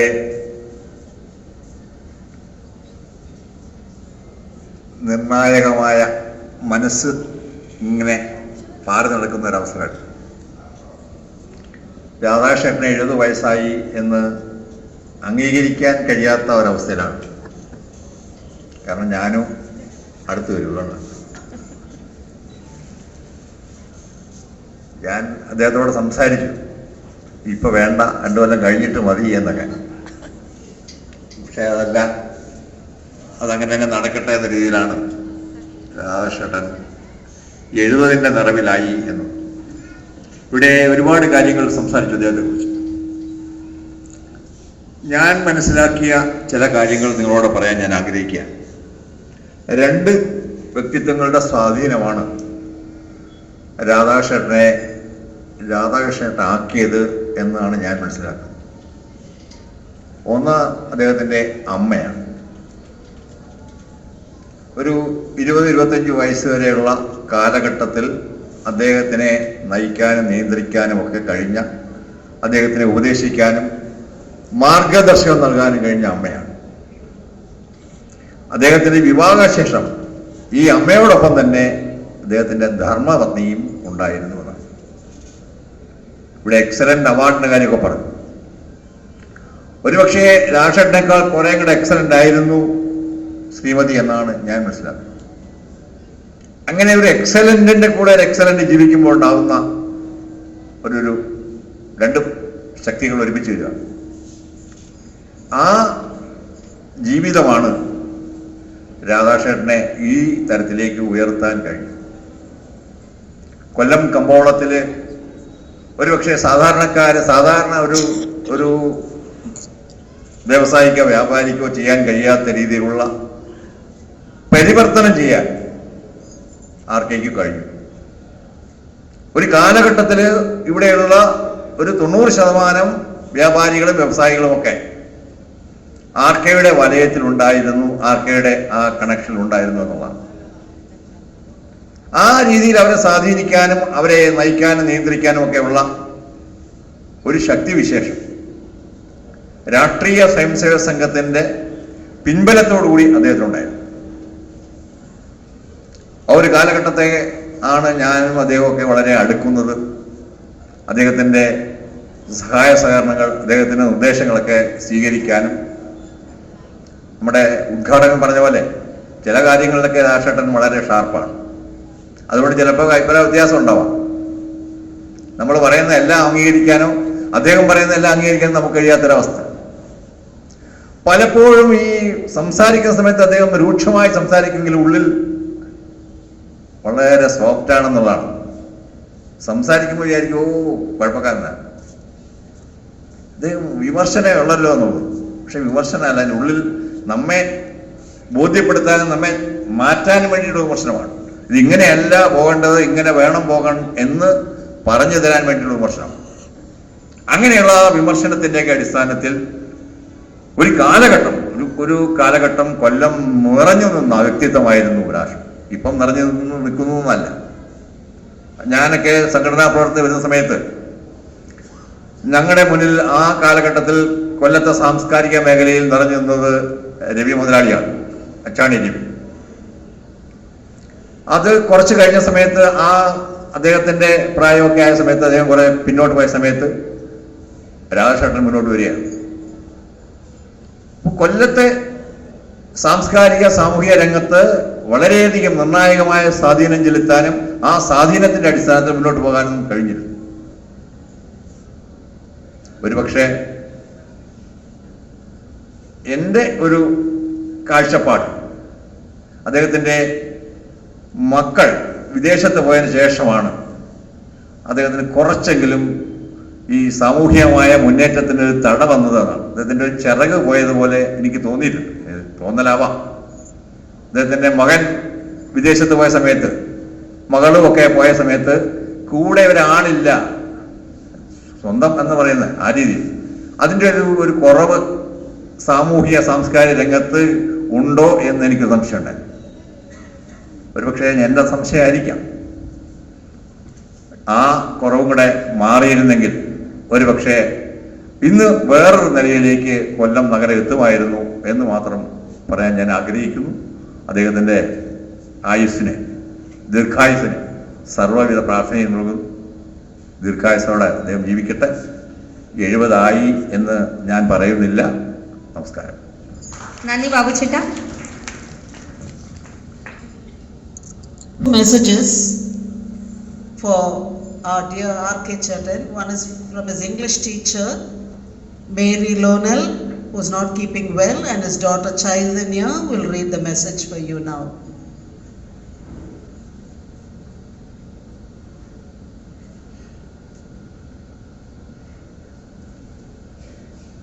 ഇത് അച്ഛന് കിട്ടിയ മെസ്സേജാണ്. Full many a gem of purest ray serene, the deep unfathomed caves of ocean bear. Thomas Gary's very meaningful lines are applicable to the student population of yesteryears. It was an honor, a privilege and a blessing in disguise to have taught studious, polite, aspiring and determined students like Sri Radhakrishnan. He is a downright socialist with an admirable degree of spirituality, aware of the needs of humanity. Celebrating his 70th birthday, I wish him God's choicest blessings, health and happiness. As a student, he excelled as an all-rounder in all fields of study and activity. He has shown that feelings of care and commitment for a happier and bright future awaits the world when knowledge and understanding will join hands to leave behind footprints on the sands of time. R.K. reminds me the lines of Buddha.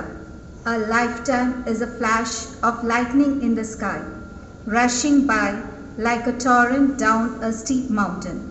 God's blessings be with you today and always, dear student. And thank you for the message.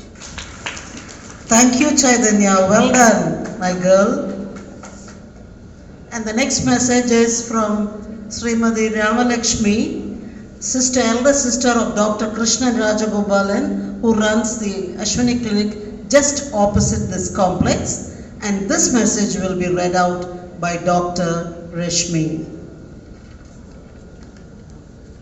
Hi all, on the happy occasion of RK's 70th birthday, I wish to share some memories of younger days when we were both members of the Ramavarma Club in Kollam, where we played tennis together. Getting in touch with him after almost 4 decades is nothing short of serendipity. I had just finished school, stepped into college, and RK was still that slim, lanky high school boy. Being the only girl there to play tennis, I often found myself stranded with nobody willing to play against me. RK was sportive enough with absolutely no ego hassles, played against me and won the mock sets. The vigor and energy with which he served the aces, volleyed and smashed the ball across the court reflected his talent in the game. I was very glad to hear he went on to become the university champion. A lot of water has flown under the bridge and today he takes baby steps into the 70s. May Mahadev bless him with good health, peace and spiritually enriched days in the years to come. Love all, RK. May you win the game, set and match in the days to come. Thank you. Thank you so much, Rashmi. അടുത്തതായി BJP west district president Shri Prashanth ജിയെ ആശംസകൾ അർപ്പിക്കാൻ സ്നേഹപൂർവ്വം ക്ഷണിക്കുന്നു.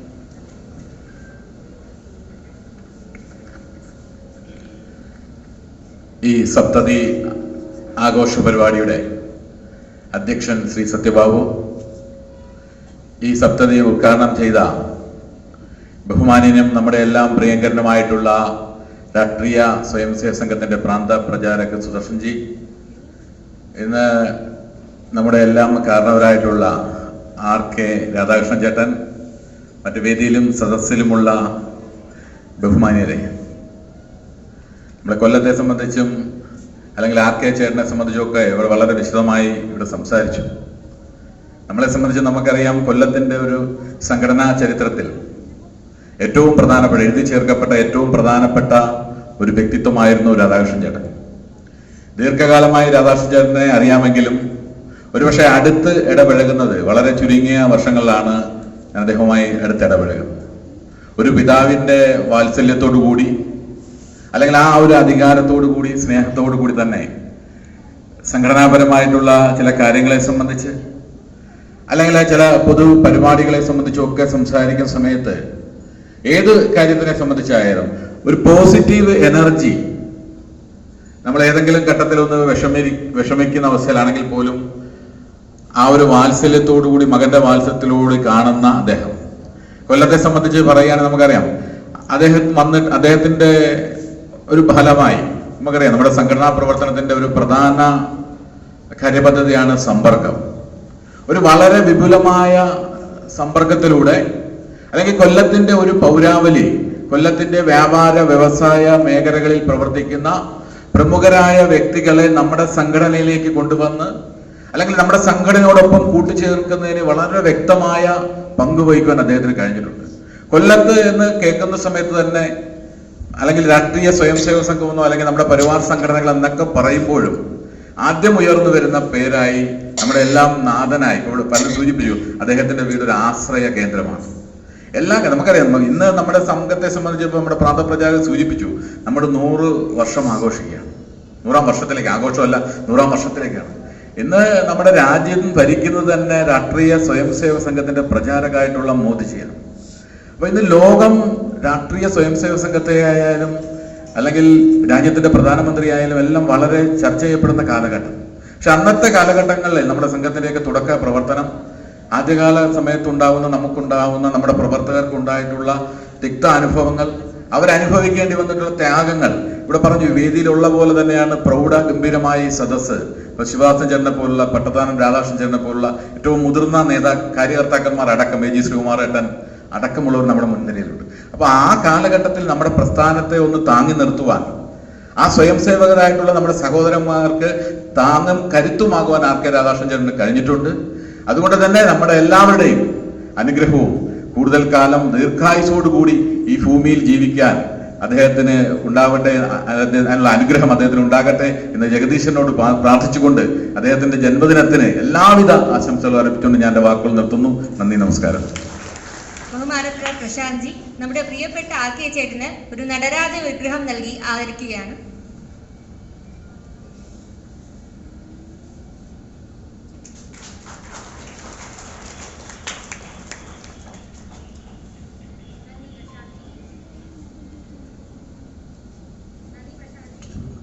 അടുത്തതായി നമ്മുടെ RK ചേട്ടനെ വളരെ അടുത്തറിയുന്ന സ്വർഗീയ മുകുന്ദേട്ടന്റെ ദീർഘകാല സഹായി ശ്രീ ഗോപൻ ചെന്നിത്തലയെ ആശംസകൾ അർപ്പിക്കാൻ ക്ഷണിക്കുന്നു.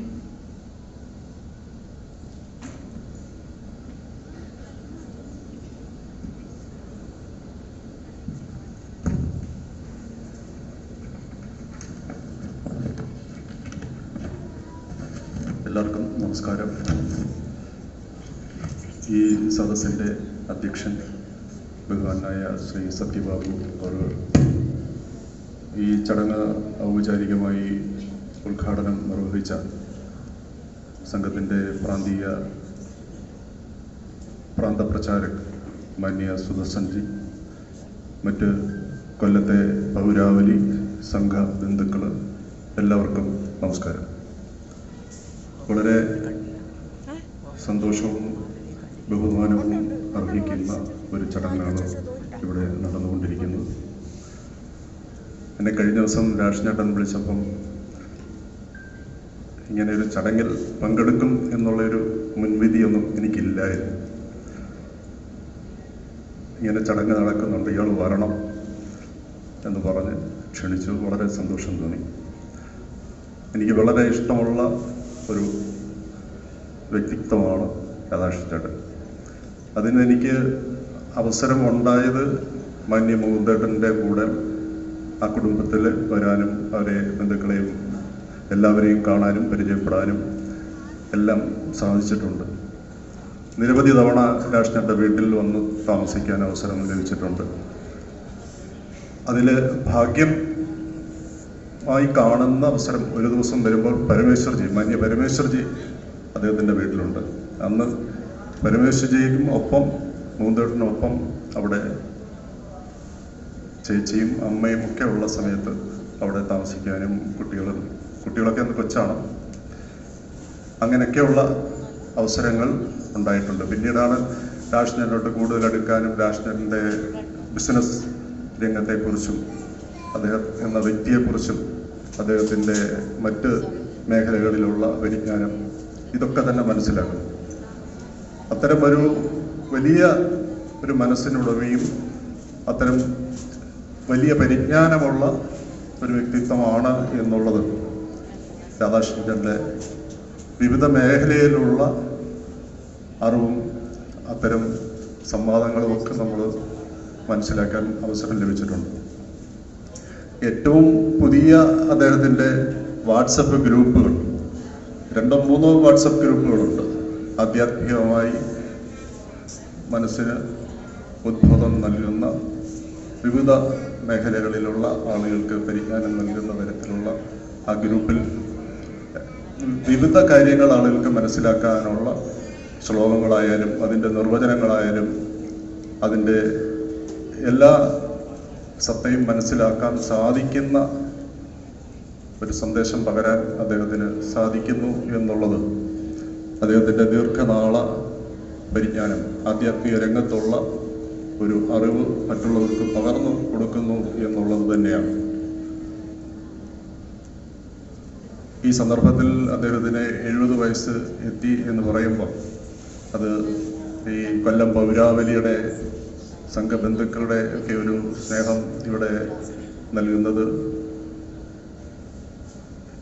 ഈ സദസ്സിനും അതുപോലെ കൊല്ലത്തെ പൗരാവലിക്കും ഒരു അഭിമാനം തന്നെയാണ്. തീർച്ചയായിട്ടും രാഷ്ട്രീയ ചേട്ടൻ്റെ ഒരു എനിക്ക് ഓർമ്മ വരുന്ന ഒത്തിരി കാര്യങ്ങളുണ്ട്. രാഷ്ട്രീയ ചേട്ടൻ ആയിട്ടുള്ള ഒത്തിരി കാര്യങ്ങൾ പറയാനുണ്ട്. പക്ഷെ പറയാതിരിക്കാൻ നിർവാഹമില്ലാത്ത 2 കാര്യം.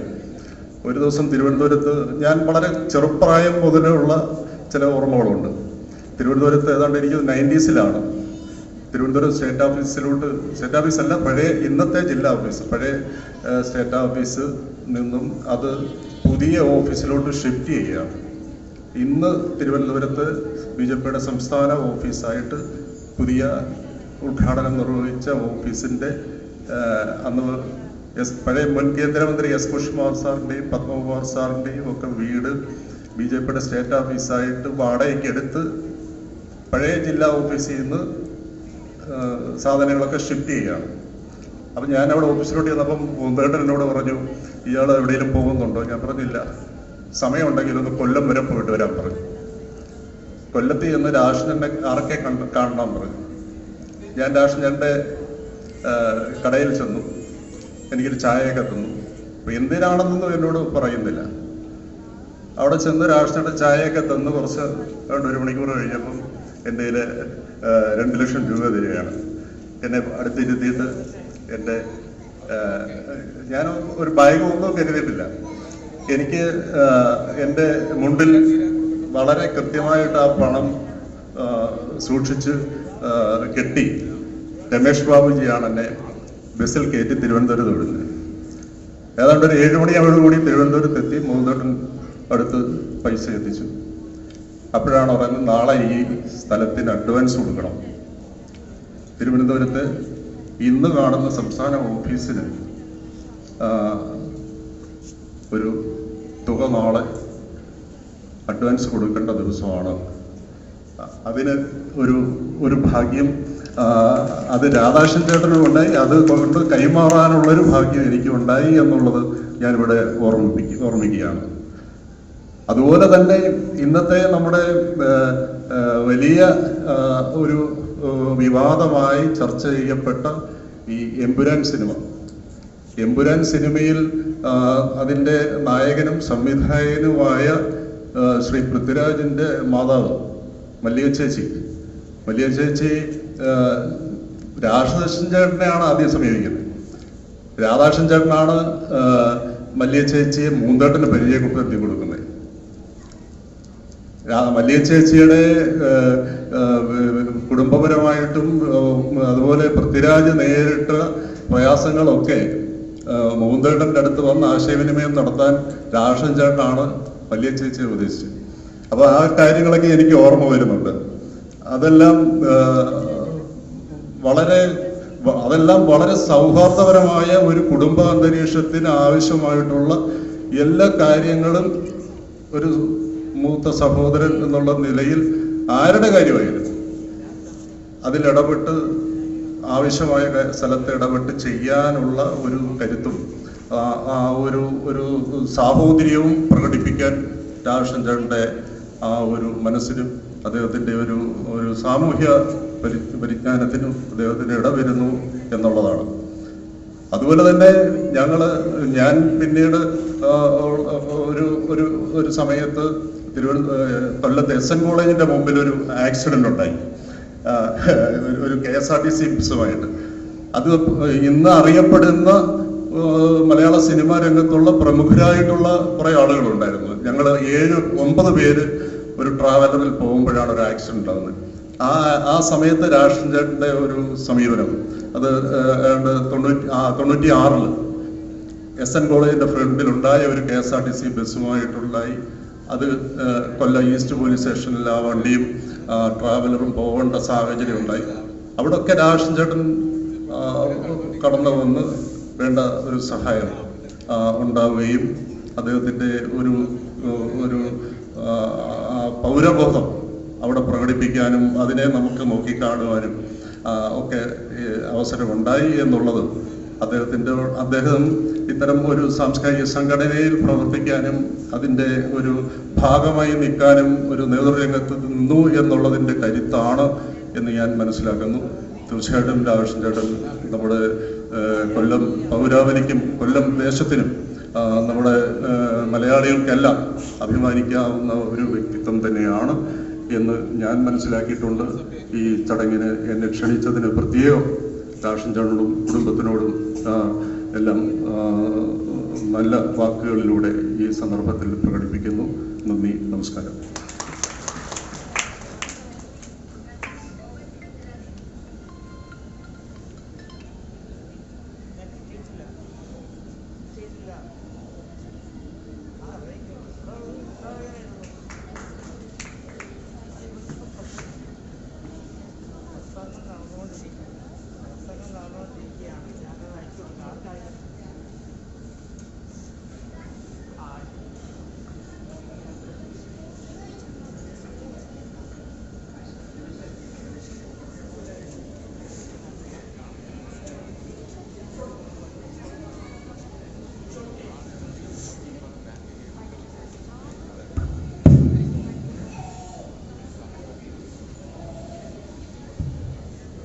ഇനി ഈ പരിപാടിയുടെ മുഖ്യ സംഘാടകൻ, ഈ ആഘോഷം സുസാധ്യമാക്കിയ ശ്രീ അജയ് രാധാകൃഷ്ണൻ അദ്ദേഹത്തിന്റെ മനസ്സ് തുറക്കും.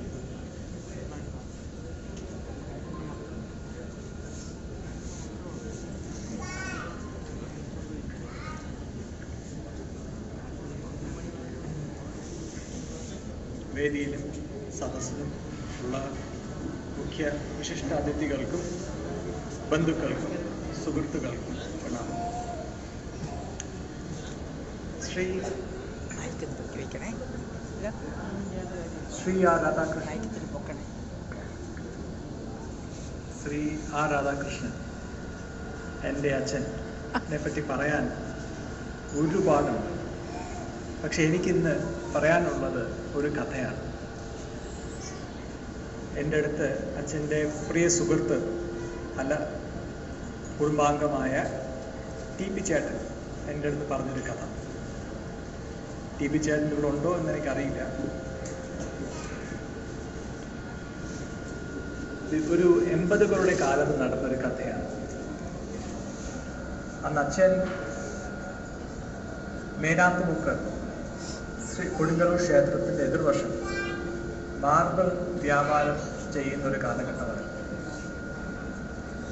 അച്ഛൻ ഒരു വ്യാപാരി മാത്രമല്ല, മെസോണിക് ഹാളിൽ, കൊല്ലം മെസോണിക് ഹാളിൽ കൂടുന്ന റോട്ടറി സെൻട്രലിൻ്റെ സെക്രട്ടറി കൂടെയാണ്. അതിനു പുറമെ അമേരിക്കയിൽ ന്യൂയോർക്കിൽ ഉള്ള ഒരു പത്രം ഇന്ത്യ ടൈംസ്,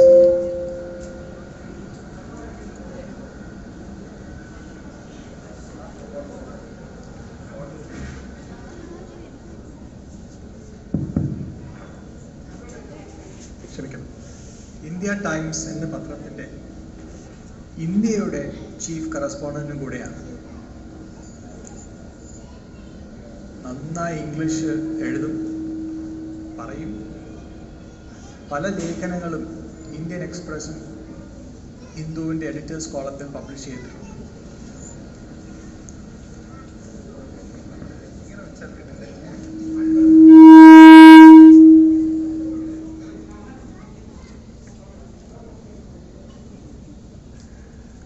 പാൻറ്റും ഷർട്ടും ഒക്കെ ധരിക്കുന്ന, വളരെ മോഡേൺ ആയിട്ട് ഡ്രസ്സ് ചെയ്യുന്ന, പാശ്ചാത്യ സംഗീതം ആസ്വദിക്കുന്ന ഒരു മോഡേൺ മാൻ.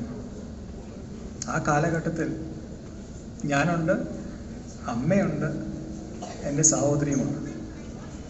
തികഞ്ഞ കുടുംബസ്ഥനായി ജീവിക്കുന്ന ഒരു സമയം. ടി പി ചേട്ടനാകട്ടെ അന്ന് വിവാഹം കഴിച്ചിട്ടില്ല.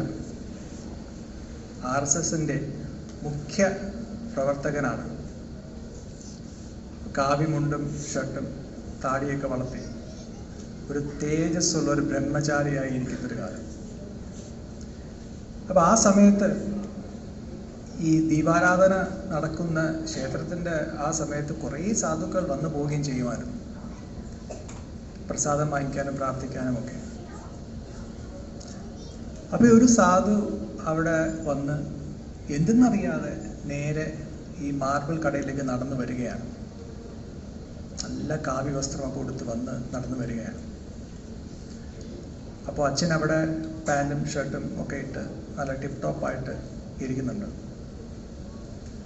അടുത്ത് തന്നെ ടി പി ചേട്ടൻ കാവ്യമുണ്ടും ഷർട്ടും താടിയൊക്കെ വളർത്തി ഒരു ബ്രഹ്മചാരിയെ പോലെ തന്നെ അവിടെ ഇരിക്കുന്നുണ്ട്. കണ്ടാ സ്വാമിജിയാന്നേ പറയുള്ളൂ. അന്നേരം നല്ല ഓർമ്മയുണ്ട്. അപ്പം ഈ സാധു രണ്ടുപേരെ നോക്കി കുറേ നേരം നോക്കിയിട്ട് അച്ഛനെ നോക്കി പറയുന്നു, നിങ്ങൾ ആധ്യാത്മികത്തിൽ വളരെ മുൻപോട്ട് പോകും. അച്ഛൻ തമാശയോടെ പറയുന്നു, ഞാനൊരു കുടുംബസ്ഥനാണ്, ഞാനൊരു വ്യാപാരിയാണ്, ബിസിനസ്സുകാരനാണ്, അത് ഞാനാവാൻ വഴിയില്ല. ടി പി ചേട്ടനെ കൈ കാണിച്ച് പറയുന്നു, അത് ഇദ്ദേഹമായിരിക്കുമെന്ന്. ഇന്ന് 35 വർഷങ്ങൾക്ക് ശേഷം ഞാനിവിടെ നിന്നത് പറയുമ്പോൾ അച്ഛൻ കേരളത്തിൽ തന്നെ അറിയപ്പെടുന്ന, സ്പിരിച്വൽ മേഖലയിൽ അറിയപ്പെടുന്ന ഒരു വ്യക്തിയാണ്, ആധ്യാത്മികത്തിൽ അറിയപ്പെടുന്ന ഒരു വ്യക്തിയാണ്. അതിനു പുറമെ കേരളത്തിൻ്റെ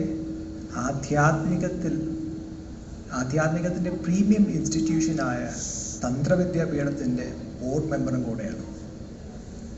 ഇത് നമ്മൾ ആലോചിച്ചാൽ ഇതൊരു അത്ഭുതകരമായ ട്രാൻസ്ഫർമേഷനാണെന്ന് തോന്നിയേക്കാം. പക്ഷെ എനിക്കങ്ങനെയല്ല. ആ കാലഘട്ടത്തിൽ തന്നെ ഒരു വൈകുന്നേരം ഞാനും അച്ഛനുമുണ്ട്. ആ വൈകുന്നേരം അച്ഛനെ കാണുന്ന സുഹൃത്ത് കയറി വരികയാണ്. എനിക്കത് ഇന്നും നല്ല ഓർമ്മയുണ്ട്. അച്ഛൻ്റെ അടുത്ത് ആ സുഹൃത്തിൻ്റെ മുഖം എനിക്ക് ഓർമ്മയില്ലെങ്കിലും വാക്കുകൾ നന്നായി ഓർക്കുന്നു. അച്ഛൻ്റെ അടുത്ത് എന്തൊക്കെയോ ഒക്കെ പറയുന്നു. എന്നിട്ട് അതിൻ്റെ ഇടയിൽ എന്നെ നോക്കി ഇംഗ്ലീഷ് 2 വാക്കുകൾ പറയുന്നു. നിൻ്റെ അച്ഛൻ ഒരു വൊറേഷ്യസ് റീഡറാണ് എന്ന്. അതിന്നും ഞാൻ ഓർക്കുന്നു. എന്തു വച്ചാൽ അന്ന് ഈ വൊറേഷ്യസ് എന്ന വാക്കിൻ്റെ അർത്ഥം എനിക്ക് മനസ്സിലായില്ലായിരുന്നു. അറിവിനുള്ള തീവ്രമായിട്ടുള്ള വായനാശീലം, അതാണ് വൊറേഷ്യസ്. എന്തിനെ പറ്റിയും ഇൻ ഡെപ്ത്, ആഴത്തിൽ പഠിക്കാനുള്ളൊരു മനസ്സ്, പഠിച്ചുകൊണ്ടേയിരിക്കും. ഒരു ലൈഫ് ലോങ് ലേണർ, ഒരു ജീനിയസ്. അതാണ് എൻ്റെ അച്ഛൻ.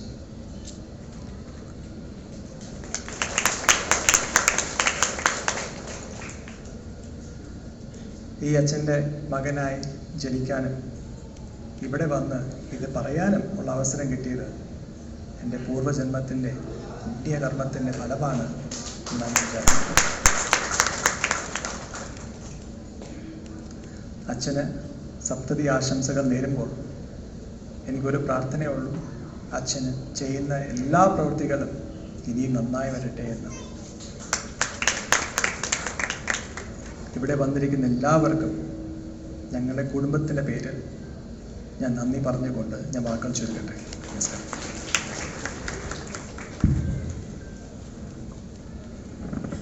നന്ദി ശ്രീ അജയ് ചേട്ടാ. ഇനി നമ്മളെല്ലാവരും കാത്തിരുന്ന മുഹൂർത്തമാണ്. മറുപടി പ്രസംഗത്തിനായി നമ്മുടെ ഏവരുടെയും പ്രിയങ്കരനായ ശ്രീ RK ചേട്ടനെ സ്നേഹപൂർവ്വം ക്ഷണിച്ചുകൊണ്ടു.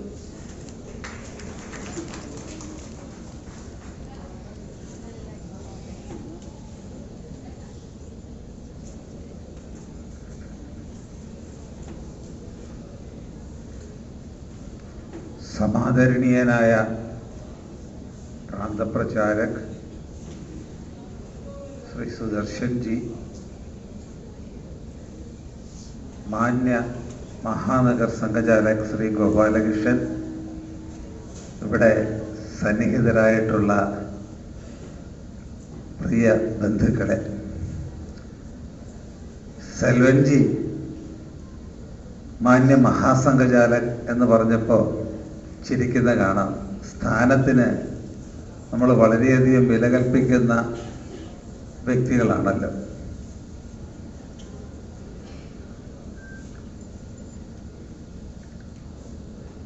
ഈ സപ്തതി മഹോത്സവം ഉദ്ഘാടനം ചെയ്യാൻ ഏറ്റിരുന്നത്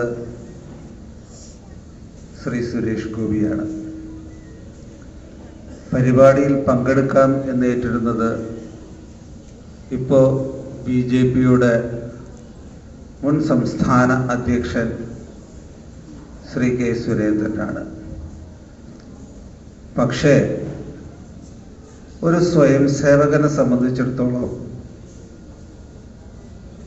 ഏറ്റവും ബഹുമാനം തോന്നുന്നത് സംഘടനയുടെ പ്രാന്തപ്രചാരക് ആ പരിപാടിയിൽ പങ്കെടുത്ത് ഉദ്ഘാടനം നടത്തുമ്പോഴാണ്. അത് ദൈവനിയോഗമാണ്. സുദർശൻജി ആവില്ലായിരുന്നു ഉദ്ഘാടകൻ സ്വർഗീയ മുകുന്ദേട്ടുണ്ടായിരുന്നെങ്കിൽ, പരമേശ്വർജി ഉണ്ടായിരുന്നെങ്കിൽ, മാധവ്ജി ഉണ്ടായിരുന്നെങ്കിൽ വല്ല ആരെങ്കിലും ആകുമായിരുന്നു. സുദർശൻജി തന്നെ പറഞ്ഞു, പ്രായേണ ഞങ്ങളൊക്കെ സംഘപ്രവർത്തനത്തിൽ വളരെ ഉന്നത സ്ഥാനം വഹിച്ചിരുന്ന കാലഘട്ടത്തിൽ പയ്യനായിട്ട് കാണുന്ന ഒരു കാലഘട്ടമുണ്ടായിരുന്നു. പ്രാന്തപ്രചാരകമായിട്ട് വന്ന സമയത്ത് ആ സ്ഥാനത്തിന് കൊടുക്കുന്ന വില, പണ്ട് ഞാൻ സുദർശൻജി എന്താ സുദർശന എന്ന് ചോദിക്കുന്നൊരു കാലഘട്ടം ഉണ്ടായിരുന്നു. ഇപ്പോൾ എന്നെ ചേട്ടാന്ന് വിളിക്കുമ്പോഴും ഞാൻ ആ സ്ഥാനത്തിന് വില കൽപ്പിച്ചുകൊണ്ട് സുദർശൻജി എന്നാണ് വിളിക്കുന്നത്. ഒരു വലിയ സൗഭാഗ്യമായിട്ടാണ് ഞാൻ കരുതുന്നത് ശ്രീ സുദർശൻജി ഈ പരിപാടി ഉദ്ഘാടനം ചെയ്തു എന്നുള്ളത്. നമ്മുടെ ഒരു ഗണഗീതമുണ്ട്, സംഘമാകണം എൻ്റെ ജീവിതം എന്ത് ധന്യം ഇതിൽ പരം. അത് തന്നെയാണ് എൻ്റെ മനസ്സിലുള്ളത്. ഈ പരിപാടി സംഘടിപ്പിക്കുന്നതിന് വേണ്ടിയിട്ട് എൻ്റെ മകൻ 3 പേരെയാണ് വിളിച്ചത്. ഒരാളെ കിട്ടിയില്ല. ഒന്ന്, ഇവരൊക്കെ കൊച്ചു കുട്ടികളായിരിക്കുന്ന സമയത്ത് സത്യബാബുവിനെ വിളിച്ചിരുന്ന കുഞ്ഞനങ്ങളെന്ന സത്യബാബുവിനെയും പിന്നെ ഇവർ വിളിക്കുന്ന രമേശ് മാമനെയുമാണ് വിളിച്ചത്. അപ്പോൾ എനിക്കൊരു പ്രചോദനം തോന്നിയത്, എൻ്റെ കൂടെ പഠിച്ച പലർക്കും എനിക്കൊരു പണി കൊടുക്കണമെന്ന് ആഗ്രഹം ഉണ്ടായിരുന്നു. സത്യബാബു ഒക്കെ ഇപ്പോഴും 50ൻ്റെ നിറവിൽ നിൽക്കുന്ന ആൾക്കാരാണ്. പക്ഷെ ഇപ്പം പറഞ്ഞാൽ അവൾ സ്കൂളിൽ ഒരുമിച്ച് പഠിച്ചതാണ്.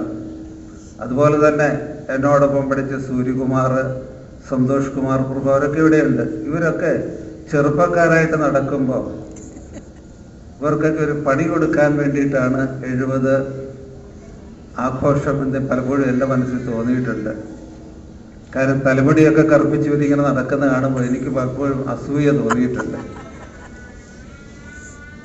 ഇപ്പോഴും എനിക്ക് കാണാൻ കഴിയുന്നുണ്ട്, എന്നോടൊപ്പം ബികോമിന് പഠിച്ച ഞങ്ങളൊക്കെ മണ്ണാച്ചേരി എന്ന് വിളിക്കുന്ന ജോസഫും വാവച്ചൻ എന്ന് വിളിക്കുന്ന ജോസഫ് എക്സും ഒക്കെ ഇവിടെയുണ്ട്. ഞാൻ ഫാദർ സ്റ്റാൻലി റോമനോട് പറയുകയും ചെയ്തു, ഇവർ ഫാറ്റിമ കോളേജിൽ പഠിച്ചതാണെന്ന്. അങ്ങനെ കുറേ പേരൊക്കെ ഒരു പണി കൊടുക്കണം എന്നുള്ളൊരു മോഹം കൂടെ ഉണ്ടാകാതിരുന്നില്ല എന്നുള്ളതാണ്. ഈ അവസരത്തിൽ പല നല്ല കാര്യങ്ങളും പറഞ്ഞപ്പോൾ എൻ്റെ മനസ്സിൽ തോന്നിയിട്ടുള്ളൊരു ചെറിയ കാര്യമുണ്ട്. അതെൻ്റെ ജ്യേഷ്ഠനെ കുറിച്ചാണ്. ചെറുപ്പകാലത്ത് എൻ്റെ കുസൃതി കൊണ്ട് പൊറുതിമുട്ടിയ എൻ്റെ ജ്യേഷ്ഠൻ വളർന്നു വന്നപ്പോൾ എൻ്റെ ശുണ്ഠി കണ്ട് പൊറുതിമുട്ടിയ എൻ്റെ ജ്യേഷ്ഠൻ. ഞാൻ കുസൃതിക്കാരനായിരുന്നെങ്കിൽ വളർന്നു വരുന്ന കാലത്തിൽ ഓരോ വർഷം കഴിയുന്നതോറും ശുണ്ഠിക്കാരനായിരുന്നപ്പോഴും ഒരു അച്ഛൻ്റെ സ്ഥാനത്ത് നിന്ന്, ഒരു ജ്യേഷ്ഠൻ്റെ സ്ഥാനത്ത് നിന്ന് വളരെ സമാധാനത്തോടു കൂടിയിട്ട് എൻ്റെ ഈ ശുണ്ഠിത്തരം സഹിച്ചിട്ടുണ്ട് എന്ന് പറയുമ്പോൾ അതിൻ്റെ ഒരു ഭാഗമാണ് ഏട്ടത്തി അമ്മയും. ഇവരൊക്കെ എന്നെ കൊണ്ട് പൊറുതിമുട്ടിയിട്ടുണ്ട്, ശുണ്ഠിയുണ്ട്. അത് തന്നെയാണ് സുദർശൻജി പറഞ്ഞത്, സംഘടനാ പ്രവർത്തനത്തിലും എൻ്റെ മനസ്സിലുണ്ടാകുന്ന ശുണ്ഠിത്തരം. അത് പ്രത്യക്ഷമായിട്ട് മനസ്സിലാക്കിയിട്ടുള്ളൊരു വ്യക്തി ഇവിടെയുണ്ട്. ഇപ്പോൾ താമരക്കുളം മുത്തുമാരിയമ്മൻ കോവിലിൻ്റെ പ്രസിഡൻ്റായിട്ടുള്ള രാജു മുണ്ടയ്ക്കൽ വീട്ടിൽ വന്നു കഴിയുന്ന സമയത്ത് ശുണ്ഠി കൊണ്ട് ചാടി എഴുന്നേറ്റ് വഴക്ക് പറയുന്ന ഒരു വ്യക്തിയാണ് ഞാൻ. അപ്പോഴൊക്കെ ഇതിലും വലിയ ശുണ്ഠിക്കാരനായിട്ടുള്ള രാജു പലപ്പോഴും സമാധാനത്തോടു കൂടിയിട്ട് എന്നെ കേട്ടിട്ടുണ്ട്. കാര്യം എൻ്റെ പ്രായം കൊണ്ടായിരിക്കാം, അല്ലെങ്കിൽ വളരെ വർഷം ഒരുമിച്ച് പ്രവർത്തിച്ചത് കൊണ്ടായിരിക്കാം. പിന്നെ CK ചന്ദ്രബാബു പറഞ്ഞൊരു കാര്യമുണ്ട്, ഒറ്റയ്ക്ക് ജീവിച്ചപ്പോൾ ഒരു കൂട്ടില്ലാത്തത് കൊണ്ടാവാം പൂർണ്ണത വരാത്തത് എന്ന്. നമ്മൾ സംഘത്തിൻ്റെ ചരിത്രത്തിൽ ഇത് നോക്കുമ്പോൾ ഇപ്പം സുദർശൻജിയും അതുപോലെ വലിയ സേതുവേട്ടനും മുകുന്ദേട്ടനും MA സാറും ഹരിയേട്ടനും ഒക്കെ അവർ സംഘം രാഷ്ട്രത്തിന് വേണ്ടിയിട്ട് സ്വജീവിതം സമർപ്പിച്ച വ്യക്തികളാണ്. അവരിൽ നമ്മൾ പൂർണ്ണത കണ്ടിട്ടുണ്ട്. CK ചന്ദ്രബാബുവും ഇപ്പോഴും ഏകനായിട്ട് ജീവിക്കുന്നു. അപ്പോൾ എനിക്ക് പലപ്പോഴും മനസ്സിൽ തോന്നിയിട്ടുണ്ട്, അദ്ദേഹത്തിന് വല്ല പ്രേമനൈരാശ്യം ഉണ്ടായതുകൊണ്ടാണോ അദ്ദേഹം വിവാഹിതനാകാതിരുന്നത് എന്ന് എനിക്ക് എൻ്റെ മനസ്സിൽ പലപ്പോഴും തോന്നിയിട്ടുണ്ട്. അതിപ്പോൾ സാന്ദർഭികമായിട്ട് ഞാൻ പറഞ്ഞു എന്നേ ഉള്ളൂ. അപ്പൊ എനിക്കിപ്പോൾ പറയാനുള്ളത്, എനിക്കൊന്നുമില്ലെങ്കിൽ കുഞ്ഞുകുട്ടി പരാധീനങ്ങളൊക്കെ ആയല്ലോ. ഇപ്പൊ സമയം വൈകിട്ടില്ല ബാബു, അതിനെക്കുറിച്ച് വീണ്ടും ഒരു പുനർവിചിന്തനം നടത്താം എന്ന് എനിക്കിപ്പോഴും പലപ്പോഴും തോന്നിയിട്ടുണ്ട്. ഈ അവസരത്തിൽ അത് സാന്ദർഭികമായി ഞാൻ പറഞ്ഞു എന്നേ ഉള്ളൂ. ഇപ്പോൾ ഈ മീറ്റിംഗ് തുടങ്ങുന്നതിന് മുമ്പ് അല്പം താമസിച്ചു എന്നുള്ള പേരിൽ എൻ്റെ ശുണ്ഠി അനുഭവിച്ചതാണ് എൻ്റെ മകനും എൻ്റെ മരുമകളും മരുമകളുടെ അമ്മയുമൊക്കെ. അവർക്കൊക്കെ ഞാൻ മൂത്ത ജ്യേഷ്ഠനാണ്. പക്ഷെ അത് ഞാനൊന്നും മനസ്സിൽ വിചാരിച്ചിരുന്നൊരു കാര്യമാണ്. എൻ്റെ മരുമകളായിട്ട് വന്നപ്പോൾ എനിക്ക് മകള് തന്നെയാണ്. അവള് വീട്ടിൽ കയറി അങ്ങോട്ട് ഭരണം തുടങ്ങും. അപ്പോൾ ഞാൻ പലപ്പോഴും വിചാരിച്ചിട്ടുണ്ട് ഇവക്കും ഒരു പണി കൊടുക്കണമെന്ന്. ഇന്നൊരവസരം കിട്ടിയപ്പോൾ ഞാൻ ആ ചുണ്ടിത്തരെല്ലാം പുറത്തെടുത്തു എന്നുള്ളതേ ഉള്ളൂ. കാരണം ഒരു 10 മിനിറ്റ് ലേറ്റായി എന്നുള്ളത് കൊണ്ട്. പക്ഷെ എനിക്കറിയാം വീട്ടിൽ ചെന്ന് കഴിഞ്ഞാൽ ഇതിൻ്റെ പലിശ ചേർത്ത് എനിക്ക് കിട്ടും എന്നുള്ള കാര്യം. 70 ആഘോഷിക്കുന്ന അവസരത്തിൽ ആരെയൊക്കെ വിളിക്കണം എന്നുള്ള സംഘാടക സമിതി എന്നോട് ആവശ്യപ്പെട്ടപ്പോൾ ഏറ്റവും ആദ്യമായിട്ട് എൻ്റെ മനസ്സിൽ വന്ന സുദർശൻജിയുടെ പേര് തന്നെയാണ്. ഞാൻ നേരിട്ട് വിളിച്ചു, അദ്ദേഹം എത്തിക്കൊള്ളാമെന്ന് പറഞ്ഞു. അതിനുശേഷമാണ് സുരേഷ് ഗോപിയുടെയും സുരേന്ദ്രൻ്റെയൊക്കെ പേര് വന്നത്.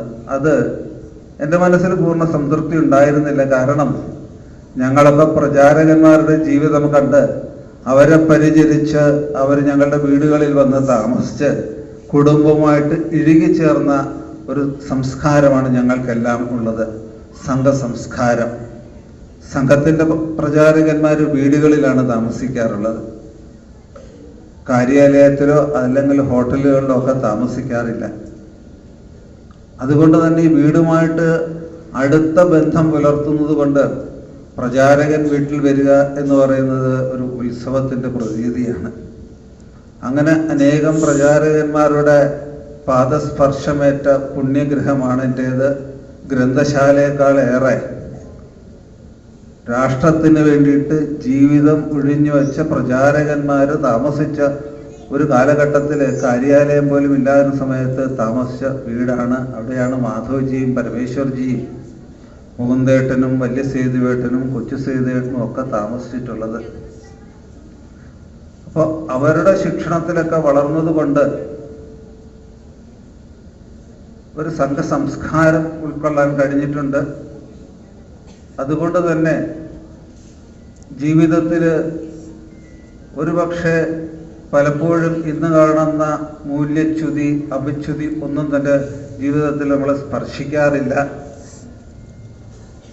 ജീവിതത്തിൽ ഒരു നിഷ്ഠയുണ്ടാകുന്നുണ്ട്. ആ നിഷ്ഠയോട് കൂടിയിട്ടാണ് ജീവിതമൊക്കെ. ഈ അവസരത്തിൽ എനിക്ക് ഏറ്റവും കൂടുതൽ സന്തോഷം തോന്നുന്നത്, എത്രയോ വർഷങ്ങളായിട്ട് ഞാൻ വീട്ടിൽ ഒറ്റയ്ക്ക് താമസിക്കുമ്പോൾ ഈ 70ൻ്റെ നിറവില് എൻ്റെ വീട് നിറയെ ആൾക്കാരാണ്. മക്കളും കൊച്ചുമക്കളും മരുമക്കളും അവരുടെ മാതാപിതാക്കന്മാരും ഒക്കെ വന്ന് വീട് നിറയെ ആൾക്കാരും ബഹളവും അതുപോലെ ചിരിയും ഒക്കെയായിട്ട് തീരുകയാണ്. പക്ഷെ നാളെ പലരും സ്ഥലമിടുന്നു. 13-ാം തീയതി മകൾ ചെന്നൈയിലേക്ക് പോകുന്നു. നാളെ തന്നെ മകനും മരുമകളും അവരുടെ കുടുംബവും കാസർഗോഡേക്ക് പോകുന്നു. അങ്ങനെ വീണ്ടും പഴയ ജീവിതത്തിലേക്ക് വരുന്നു. നമ്മൾ ഈ ജീവിതത്തിൽ മനസ്സിലാക്കേണ്ട ഒരു കാര്യം, നാം തനിച്ചാണ് വരുന്നത്, തനിച്ചു തന്നെയാണ് നമ്മുടെ യാത്രയും. ആരും കൂട്ടിനുണ്ടാവില്ല. ഭാര്യയുണ്ടെങ്കിൽ വീട് വരെ, ബന്ധുക്കളും സുഹൃത്തുക്കളും ഉണ്ടെങ്കിൽ പട്ടട വരെ. അതിനുശേഷം നാം എല്ലാം ഏകരാണ്. ജീവിതത്തിൽ നമുക്ക് ചെയ്യാൻ പറ്റുന്ന അർത്ഥവത്തായ കാര്യങ്ങൾ അത് വരും തലമുറയ്ക്ക് ഗുണകരമാകണം. ആ വരും തലമുറയ്ക്ക് ഗുണകരമാകുന്ന പ്രവർത്തികൾ നമ്മൾ ചെയ്തു കഴിഞ്ഞാൽ സമൂഹത്തിന് ഗുണമുണ്ടാകും. ഗുരുജി പറഞ്ഞൊരു കാര്യം, ഡോക്ടർജി പറഞ്ഞൊരു കാര്യമുണ്ട്, സമൂഹത്തിൽ മാറ്റം വരുത്തണമെന്ന് പറയുമ്പോൾ വ്യക്തിയിൽ മാറ്റമുണ്ടായി കഴിഞ്ഞാൽ സ്വാഭാവികമായി സമൂഹത്തിൽ മാറ്റമുണ്ടാകും. അല്ലാതെ സമൂഹത്തിലെ മാറ്റം എന്ന് പറയുന്നത് അസംഭാവ്യമാണ്. അപ്പോൾ വ്യക്തി വൈശിഷ്ട്യമുണ്ടാകുമ്പോൾ സമൂഹത്തിൽ തന്നെ മാറ്റമുണ്ടായിക്കൊള്ളും. ഇപ്പോൾ ലഹരി വിരുദ്ധ ക്യാമ്പയിനുകൾ ഉണ്ടാകുമ്പോൾ നമ്മൾ മാതാപിതാക്കന്മാരെ കണ്ടുപഠിക്കുമ്പോൾ, അവരുടെ ജീവിതനിഷ്ഠ കണ്ടുപഠിക്കുമ്പോൾ കുട്ടികളും അവരെ പോലെ ജീവിക്കാൻ ശ്രമിക്കും. ആ വ്യക്തിത്വമാണ് അവരെ സ്വാധീനിക്കുന്നത്. നേരത്തെ CK ചന്ദ്രബാബു പറഞ്ഞ പോലെ അമ്മയുടെ സ്വാധീനം, വായനാശീലം, അമ്മ എന്ന ടീച്ചർ. ഇപ്പോഴും നിങ്ങൾ പറയുന്ന കണക്കല്ല, സത്യബാബു വന്ന് നല്ല വണ്ണമുള്ളൊരു പയ്യനായിരുന്നു. അപ്പോൾ വെള്ളിയാഴ്ചകളിൽ കളിച്ചിട്ട് വരുന്ന സമയത്ത് അമ്മ കുട്ടികളെയൊക്കെ ക്ലാസ്സിൽ അടിച്ചു കയറ്റും. സത്യബാബുവിന് ഓടി രക്ഷപ്പെടാൻ പറ്റത്തില്ലായിരുന്നു. അപ്പൊ എന്ത് പറ്റുന്നു എന്ന് വെച്ചാൽ കുറെ കഴിഞ്ഞപ്പോൾ സത്യബാബു തിരിഞ്ഞു നിന്ന് കൊടുക്കും, ക്ലാസ്സിന്റെ അവിടെ അടിച്ച് കയറ്റിക്കൊട്ടെന്ന് വിചാരിക്കും. അതോടുകൂടിയിട്ട് അവിടുത്തെ പഠിത്തം നിർത്തി സത്യബാബു എനിക്കൊന്ന് ക്രിസ്റ്റായി സ്കൂളിലേക്ക് പോയെന്ന് തോന്നുന്നു. അടികൊണ്ട് സ്കൂളിൽ നിന്ന് ഓടിപ്പോയതാ, അല്ലാതെ ട്രാൻസ്ഫർ ആയി പോയതൊന്നും അല്ല. എൻ്റെ അമ്മയുടെ അടി പേടിച്ചു പോയതാ. ഇപ്പൊ എനിക്ക് വേറൊരു സംശയം കൂടെയുണ്ട്. രമേശ് പറഞ്ഞു ഞങ്ങൾ രണ്ടുപേരും രാമലക്ഷ്മണന്മാരാണെന്ന്. ഇതിലിപ്പോ ആരാണ് രാമൻ ആരാണ് ലക്ഷ്മണൻ എന്നുള്ളതിനകത്തൊരു തർക്ക വിഷയം ഉണ്ടാകും. അദ്ദേഹത്തിന്റെ പ്രായം അദ്ദേഹം പറയാത്തത് കൊണ്ടും ഡേറ്റ് ഓഫ് ബർത്ത് പറയാത്തത് കൊണ്ടും സപ്തതി ആഘോഷിക്കാത്തത് കൊണ്ടും ഇപ്പൊ രാമനാര് ലക്ഷ്മണനാര് എന്നുള്ള സംശയം ഇപ്പോഴും നിലനിൽക്കുന്നു എന്നുള്ളതാണ്. പണ്ട് അദ്ദേഹം ഈ ഹെയർ വീവിംഗ് ഒക്കെ നടത്തി ഒരു ദിവസം മുത്തുമാരിയമ്മൻ കോയിൽ വന്നു. അദ്ദേഹത്തിന്റെ ഭാര്യ അറിയപ്പെടുന്ന ഒരു ബ്യൂട്ടീഷ്യനാണ് ബീന സത്യബാബു. ഇപ്പോൾ മറ്റ് സ്ഥാനങ്ങളൊക്കെ ഉണ്ട്. ഇപ്പോൾ JSS അംഗമാകുന്നുണ്ട്, ഡയറക്ടർ ബോർഡിലേക്ക്, സെൻസർ ബോർഡിലേക്കൊക്കെ ആയിട്ടുണ്ട്. അപ്പോൾ എനിക്കൊരു സംശയം, ഇദ്ദേഹത്തിന് വളരെ ചെറുപ്പം തോന്നിക്കുന്നു. അപ്പോൾ മറ്റൊരു സംശയമായിരുന്നില്ലത്. ഇദ്ദേഹം ചെറുപ്പമാണ്, ഞാനും ഇദ്ദേഹത്തിൻ്റെ കൂടെ പഠിച്ചു എന്ന് പറയുമ്പോൾ ഞാൻ തോറ്റു പഠിച്ചു എന്ന് ആൾക്കാർ പറയില്ലെന്ന് എനിക്കൊരു സംശയം ഉണ്ടായിരുന്നു. ഇതൊക്കെയാണ് എൻ്റെ ജീവിതത്തിലുണ്ടായിട്ടുള്ള ചില വിഷമങ്ങളൊക്കെ. ഈ വിഷമഘട്ടത്തിലൊക്കെ ശരിക്കും ആ സമയത്ത് സഹായിച്ച ബീന തന്നെയാണ്. കാരണം തലേന്ന് ടോപ്പ ഊരിപ്പിച്ച് എന്നോടൊപ്പം ദീർഘകാലം ഉണ്ടായിട്ടുള്ള രാജീവിൻ്റെ ഭാര്യ ടി പി എന്ന് പറയുന്ന, അന്ന് ഞങ്ങളെല്ലാം ഇരട്ടപ്പേര് വിളിച്ചുകൊണ്ടിരുന്നതാണ്. K രാജേന്ദ്രനാണ്, അന്ന് മുകുന്ദേട്ടനാണ് അദ്ദേഹത്തെ TP. സൈക്കിളിൽ വളരെ വേഗത്തിൽ ചവിട്ടുന്ന ആളായതുകൊണ്ട് TP എന്ന് പറയുന്ന രാജേന്ദ്രന്. അതുപോലെ തന്നെ എന്നോടൊപ്പം ഉള്ള ഇപ്പം പ്രവീണിൻ്റെ അച്ഛൻ മുരളിയുടെ അച്ഛൻ ശ്രീനിവാസ കമത്തൊക്കെ ഞങ്ങളോടൊപ്പം ഒരുമിച്ച് ജോലി ചെയ്തിട്ടുള്ളവരാണ്. ഈ രമേശ് ബാബു എങ്ങനെ കൊല്ലത്ത് വന്നു, തലശ്ശേരിക്കാരനായിട്ടുള്ളതും ചിന്തനീയമായിട്ടുള്ള കാര്യങ്ങൾ. ഒരു ദിവസം മുകുന്ദേട്ടൻ ഈ പയ്യനെ എൻ്റെ പക്കൽ കൊണ്ട് ഏൽപ്പിക്കുകയാണ്. അങ്ങനെയാണ് കൊല്ലം നിവാസിയായി ശുഭയെ കല്യാണം കഴിക്കുന്നത്. അപ്പം മുകുന്ദേട്ടൻ കൊണ്ട് ഏൽപ്പിച്ച ആ വ്യക്തിയാണ് ശരിക്കും പറഞ്ഞാൽ മുകുന്ദേട്ടൻ കൊണ്ട് ഏൽപ്പിച്ചത് കൊണ്ട് മാത്രമാണ് എനിക്ക് അനിയനായതും രമേശ് ആയതും ഒക്കെ. അല്ലാന്നുണ്ടെങ്കിൽ മറ്റൊരു എൻ്റെ സ്ഥാപനത്തിൽ ജോലി ചെയ്തൊരു വ്യക്തി മാത്രമാകുമായിരുന്നു. പക്ഷെ മുകുന്ദേട്ടൻ അങ്ങനെ കൊണ്ട് ഏൽപ്പിച്ചു കഴിഞ്ഞപ്പോൾ എൻ്റെ ഒരു കുടുംബാംഗമായി. അതുകൊണ്ടാണ് എൻ്റെ മക്കളൊക്കെ രമേശ് മാമ എന്ന് വിളിച്ച് കാര്യങ്ങളൊക്കെ പറയുന്നത്. അപ്പോൾ ഈ ഒരു കുടുംബ സംഗമം സാധ്യമായി. വളരെ വർഷങ്ങൾക്ക് ശേഷം എല്ലാവരും ഒത്തുകൂടി. ഈ അടുത്ത കാലങ്ങളിലൊക്കെ ആയിട്ട് മകളും മരുമകനും ഒക്കെ ചെന്നൈയിലായതുകൊണ്ട് ഇടയ്ക്കിടയ്ക്ക് വരാറുണ്ട്. മകന് വരാൻ സാധിക്കാറില്ല. പക്ഷേ മകൻ എന്നെ ഓസ്ട്രേലിയയിലേക്ക് കൊണ്ടുപോകാനായിട്ടുള്ള പരിശ്രമത്തിലാണ്. മരുമകൾക്കും അത് തന്നെയാണ്, കൂടെ പോയി താമസിക്കണമെന്നുള്ളതാണ്. പക്ഷേ ഈ പ്രാരാബ്ദം എന്ന് പറയുന്നൊരു കാര്യമുണ്ട്. നാം ഏറ്റെടുത്തിട്ടുള്ള ഉത്തരവാദിത്വം അത് പലപ്പോഴും തീർക്കാൻ വയ്യാത്ത സ്ഥിതിയിലാണ്. അങ്ങനെ എല്ലാത്തിൽ നിന്നൊക്കെ മാറി നിന്നപ്പോഴാണ് മാന്യ സുദർശൻജി എന്നെ പിടിച്ച് തന്ത്രവിദ്യാപീഠത്തിലേക്ക് ആക്കുന്നത്. മറ്റെല്ലാ സ്ഥാനങ്ങളും ഞാൻ ഒഴിഞ്ഞിരുന്നു. അവസാനമായിട്ട് നോക്കിക്കൊണ്ടിരുന്നത് മുത്തുമാരിയമ്മല്ല. അത് 2023 ഡിസംബർ അവസാനം അതിൽ നിന്ന് ഞാൻ സ്ഥാനം ഒഴിഞ്ഞിരുന്നു. അപ്പോഴാണ് സുദർശൻജി പറയുന്നത് തന്ത്രവിദ്യാപീഠത്തിലേക്ക് പോകാനായിട്ട്. അതിലെനിക്കൊരു താല്പര്യമുണ്ട്. കാരണം ബാലമന്ത്രം ഞാൻ സ്വീകരിച്ച മാധവജിയിൽ നിന്നാണ്. പാലിയം വിളംബരം നടത്തിയത് മാധവജിയാണ്. ആ പാലിയം വിളംബരം നടത്തിയ മാധവജി ആ സ്ഥാപിതമായ സ്ഥാപനത്തിൽ ഗവേണിംഗ് ബോഡി അംഗമാകുമെന്ന് പറയുന്നൊരു മഹാഭാഗ്യമാണ്. ആ ഭാഗ്യം എന്നിലേക്ക് ചൊരിഞ്ഞു തന്നത് സംഘത്തിൻ്റെ പ്രാന്തപ്രചാരകമായിട്ടുള്ള സുദർശൻജിയാണ്. അദ്ദേഹം ഒരുപക്ഷെ വലിയൊരു ഭാരം, നേരത്തെ പറഞ്ഞ കണക്ക് അത് ചുമടുതാങ്ങിയാണോ ഇല്ലയോ എന്നുള്ളത് കാലം തെളിയിക്കേണ്ട ഒരു കാര്യമാണ്. ആ തന്ത്രവിദ്യാപീഠത്തിൽ പഠിച്ചതാണ് തന്ത്രരത്നം ബാലമുരളി, അതുപോലെ തന്നെ മുല്ലപ്പള്ളിയൊക്കെ. അവരൊക്കെ അവിടെ പഠിച്ചവരാണ്.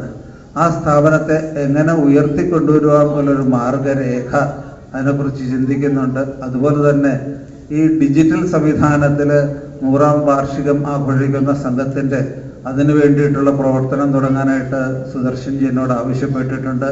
ശ്രീ സതീഷ്, അതുപോലെ തന്നെ ശ്രീ രമേശ് ബാബു, അതുപോലെ തന്നെ സത്യബാബു, ശ്രീ ബാലകൃഷ്ണൻ എല്ലാം കൂടെ ചേർന്നൊരു കോർ ഗ്രൂപ്പ് ഉണ്ടാക്കിയിട്ട് അതിൻ്റെ പ്രവർത്തനം ഉടനെ തന്നെ ആരംഭിക്കും.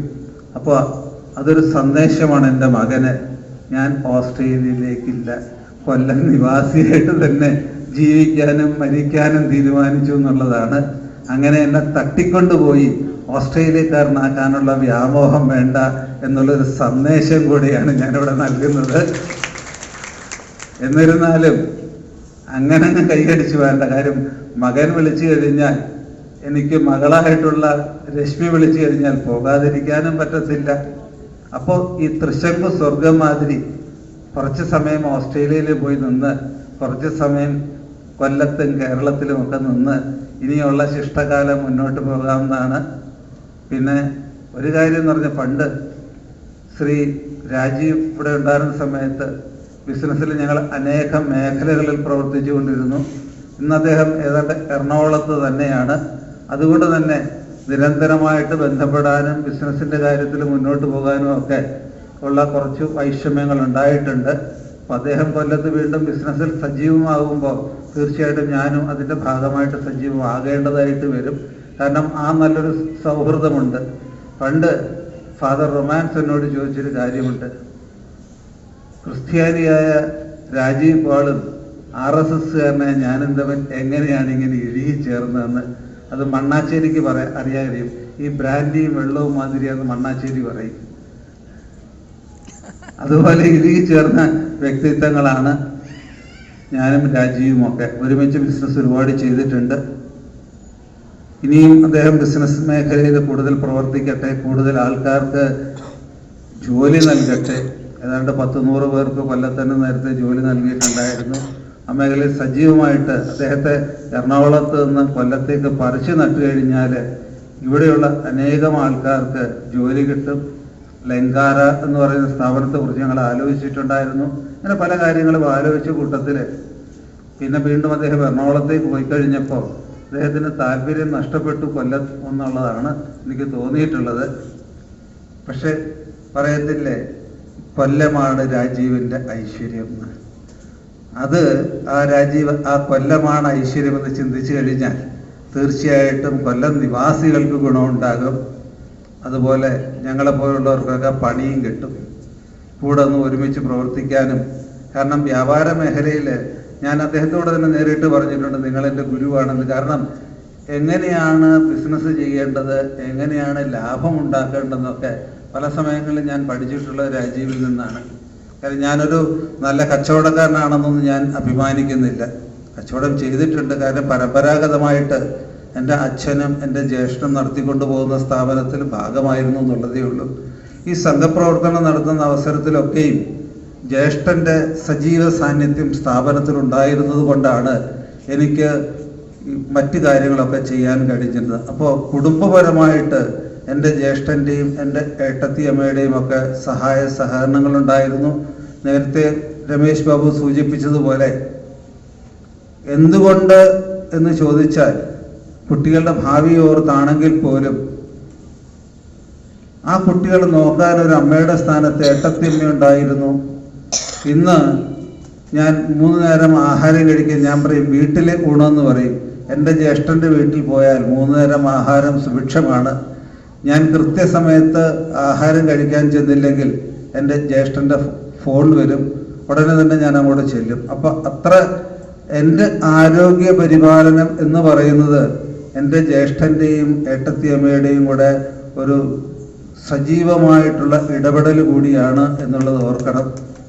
പിന്നെ മറ്റൊരു പ്രധാനപ്പെട്ട കാര്യം, ഇപ്പോഴും എനിക്ക് എല്ലാവരുടെയും മുമ്പിൽ വെച്ച് ക്ഷമ പറയേണ്ടി വരുന്നത് എൻ്റെ ശുണ്ഠിയാണ് എൻ്റെ കുടുംബത്തിലോട്ടുള്ളത്. ആ ശുണ്ഠി ഏറ്റവും കൂടുതൽ അനുഭവിച്ചിട്ടുള്ളത് ജ്യേഷ്ഠൻ തന്നെയാണ്. ജ്യേഷ്ഠന് തന്നെയാണ് ഏറ്റവും കൂടുതൽ അമ്മയുടെ തല്ലുകൊണ്ടിട്ടുള്ളത്. കാര്യം എൻ്റെ ചേച്ചി വലിയ ഉറക്കക്കാരിയാണ്. ഒരു കാര്യവും നേരെ ചെയ്യാതെ പഠിക്കാതിരിക്കുമ്പോൾ പഠിപ്പിക്കാൻ ചേട്ടനെ ഏൽപ്പിച്ചു കഴിഞ്ഞാൽ പഠിപ്പിച്ചില്ല എങ്കിൽ അടികൊള്ളുന്നത് ചേട്ടൻ. അപ്പോൾ അതിൻ്റെ പേരിലും ചേട്ടൻ അടി കൊണ്ടിട്ടുണ്ട്. പിന്നെ എൻ്റെ പേരിലും ചേട്ടൻ ഒരുപാട് അടി കൊണ്ടിട്ടുണ്ട്. അപ്പോൾ ഈ നിരന്തരമായിട്ട് തല്ലുകൊള്ളുക എന്നുള്ളത് അമ്മയുടെ കയ്യിൽ നിന്ന് തല്ലുകൊള്ളുക എന്നുള്ളത് മൂത്ത മകനായിട്ടുള്ള ജ്യേഷ്ഠൻ്റെ കടമയായിരുന്നു, കർത്തവ്യമായിരുന്നു എന്ന് വേണം കരുതാനായിട്ട്. അങ്ങനെയുള്ളൊരു ജീവിതമൊക്കെ ആയിട്ട് കളിച്ചും ചിരിച്ചും ശുണ്ടികൂടിയും പിണങ്ങിയുമൊക്കെ ആണ് ഞാൻ ജീവിച്ചിട്ടുള്ളത്. സംഘടനാ തലത്തിലും അതുതന്നെയാണ്. കാരണം ഞാനൊക്കെ കണ്ടു വളർന്നത് മുകുന്ദേട്ടനെ പോലെ കാർക്കശ്യമുള്ള ശാഠ്യക്കാരനായിട്ടുള്ള പ്രചാരകനെയാണ്. ഇപ്പം ഞാൻ മനസ്സിലാക്കിയെടുത്തോളം മുകുന്ദേട്ടൻ പറഞ്ഞൊരു കാര്യമുണ്ട്. സുദർശൻജിയെ കുറിച്ച് പറഞ്ഞപ്പോൾ, സുദർശൻജി പ്രാന്തപ്രചാരകമായപ്പോൾ സുദർശൻജിയെ കുറിച്ച് മുകുന്ദേട്ടൻ എന്നോട് പറഞ്ഞത് കാർക്കശ്യക്കാരനാണെന്നാണ്. അപ്പോൾ എന്നെക്കുറിച്ച് പറയുമ്പോൾ എനിക്കതും തിരിച്ച് പറയേണ്ടതായിട്ട് വരും. വളരെ കാർക്കശ്യ സ്വഭാവമുള്ളൊരു വ്യക്തിയാണ് സുദർശൻജി എന്ന് എന്നോട് മുകുന്ദേട്ടൻ വ്യക്തിപരമായിട്ട് പറഞ്ഞിട്ടുണ്ട്. അത് അദ്ദേഹമായിട്ട് അടുത്ത് പരിചയമുള്ളവർക്ക് മനസ്സിലാകുമെന്നാണ് മുകുന്ദേട്ടൻ പറഞ്ഞത്. ഇതൊക്കെ നമ്മുടെ സംഘടനാ തലത്തിൽ ചർച്ചകൾ വരുന്ന അവസരത്തിലുള്ളൊരു കാര്യമാണ്. ഇപ്പോൾ ചെന്നിത്തല ഗോപൻ പറഞ്ഞ കണക്ക് മല്ലികയൊക്കെ അന്ന് വന്ന സമയത്ത് മുകുന്ദേട്ടനെ കൊണ്ട് പരിചയപ്പെടുത്തിയത് വലിയ തെറ്റായൊരു കാര്യമായി പോയി എന്ന് എനിക്ക് തോന്നാറുണ്ട്. കാരണം ഇന്ന് എമ്പൂരാൻ പിടിച്ചപ്പോഴും അതിൻ്റെ പേരിൽ സംഘടനയെ താഴ്ത്തിക്കെട്ടി പറഞ്ഞപ്പോഴും മല്ലിക ഓർക്കാത്തൊരു കാര്യമുണ്ട്. എൻ്റെ പടിവാതിക്കൽ വന്ന് മുട്ടി മുകുന്ദേട്ടനെ കാണാൻ വേണ്ടിയിട്ടും മുകുന്ദേട്ടൻ്റെ എന്നോട് കാര്യങ്ങൾ പറയാനും സെൻസർ ബോർഡിലേക്ക് അംഗത്വം സ്വീകരിക്കാനുമൊക്കെ എൻ്റെ കാൽക്കൽ വന്ന് എൻ്റെ വീട്ടിൽ വന്ന് മുട്ടിയിട്ടുള്ള മല്ലിക ഇന്ന് എവിടെ നിൽക്കുന്നു എന്നുള്ളത് ഓർക്കണം. ഇപ്പോൾ തലമറന്ന് എണ്ണ തേക്കുന്നൊരു സമൂഹമാണ് ഉള്ളതെന്നും ഈ സമയത്ത് പറയേണ്ടതായിട്ട് വരുന്നുണ്ട്. ഒരു പക്ഷേ മുകുന്ദേട്ടനില്ലായിരുന്നെങ്കിൽ ഞാൻ ഇങ്ങനെയുള്ളൊരു പ്രവർത്തകൻ ആകുമായിരുന്നില്ല. കാര്യം 1983 മുതൽ ഒന്നിനു പിറകെ ഒന്നായി ഉത്തരവാദിത്വങ്ങൾ ഏൽപ്പിക്കുകയും അത് ചെയ്യാതിരിക്കുമ്പോൾ വളരെ കാർക്കശ്യ സ്വഭാവത്തോടുകൂടി യാതൊരു ദയാദാക്ഷിണ്യവുമില്ലാതെ വഴക്ക് പറയുകയും ചെയ്യുന്ന മുകുന്ദേട്ടൻ ആ മുകുന്ദേട്ടത്തിൻ്റെ കുടുംബത്തിലൊരു അംഗമായിരുന്നു, സംഘ കുടുംബത്തിലെ അംഗമായിരുന്നു. ഇവരുടെയൊക്കെ കാർക്കശ്യമായ സ്വഭാവം, മാധവജിയുടെ തന്ത്രവിദ്യയിലുള്ള പ്രാവീണ്യം, പരമേശ്വർജിയുമായിട്ടുള്ള സംവാദം, അതുപോലെ തന്നെ സ്വർഗീയ ഭാസ്കർ റാവുജിയുടെ സ്നേഹമസൃണമായ പരിചരണം, ഇവയൊക്കെയാണ് എന്തെങ്കിലും എന്നിൽ നന്മ കണ്ടിട്ടുണ്ടെങ്കിൽ നിങ്ങൾക്ക് പറയാൻ പറ്റുന്നത്. സംഘമില്ലായിരുന്നെങ്കിൽ ഞാനെന്ന വ്യക്തിത്വം ഉണ്ടാകുമായിരുന്നില്ല. സംഘം ഇല്ലായിരുന്നെങ്കിൽ ഇന്ന് നിങ്ങൾ RK ചേട്ടൻ എന്ന് വിളിക്കുന്ന വ്യക്തിത്വം ഉണ്ടായിരുന്നില്ല. ഒരുപക്ഷെ വിദ്യാഭ്യാസ മേഖലയിൽ ഒരു അധ്യാപകനായി, അല്ലെങ്കിൽ അതിനു മുകളിലോട്ട് പോകുന്നൊരു വ്യക്തിയായിട്ട്, അല്ലെങ്കിൽ വ്യാപാര മേഖലയിൽ പ്രാവീണ്യം തെളിയിച്ചൊരു വ്യക്തിയായിട്ട് മാത്രമേ ഞാൻ ഉണ്ടാകുമായിരുന്നുള്ളൂ. അതുകൊണ്ട് തന്നെ അവസാനിപ്പിക്കുമ്പോൾ ഇപ്പോഴും എൻ്റെ പ്രാർത്ഥന, സംഘമാകണം എൻ്റെ ജീവിതം, എന്തു ധന്യം ഇതിൽ പരം. നന്ദി, നമസ്കാരം. നന്ദി. ആയുരാരും നേരുന്നു. ഇനി ആദരിക്കൽ ചടങ്ങാണ്. വേദിയിലുള്ളവർ ആദ്യവും തുടർന്ന് ഇവിടെ സന്നിഹിതരായിട്ടുള്ളവർക്കും പൊന്നാട ചാർത്താൻ അവസരമുണ്ടാകും.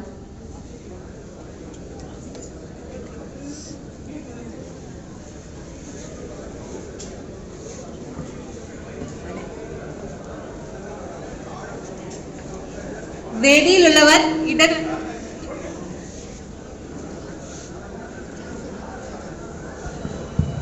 ഹലോ,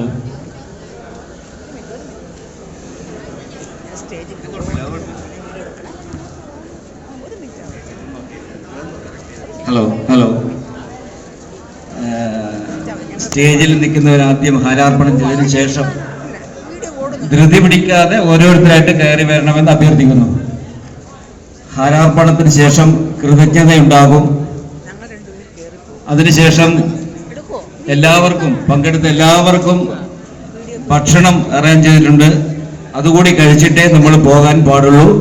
തിരക്ക് കൂട്ടാതെ നമ്മൾ ഹാരാർപ്പണത്തിന് വരണമെന്ന് അഭ്യർത്ഥിക്കുന്നു. അതിനുശേഷം ദേശീയ ഗാനം ഉണ്ടാകും.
ഒരു സൈഡിൽ കൂടി മാത്രം ഹാരാർപ്പണത്തിന് വരിക.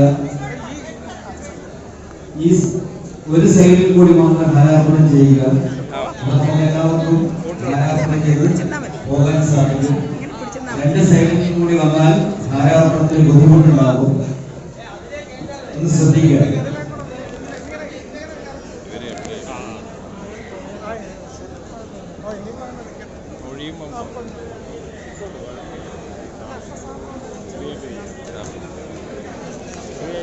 ഇവിടുന്ന് വന്നാൽ ആകെ ചെയ്യാൻ പറ്റാത്ത അവസ്ഥയാണ്.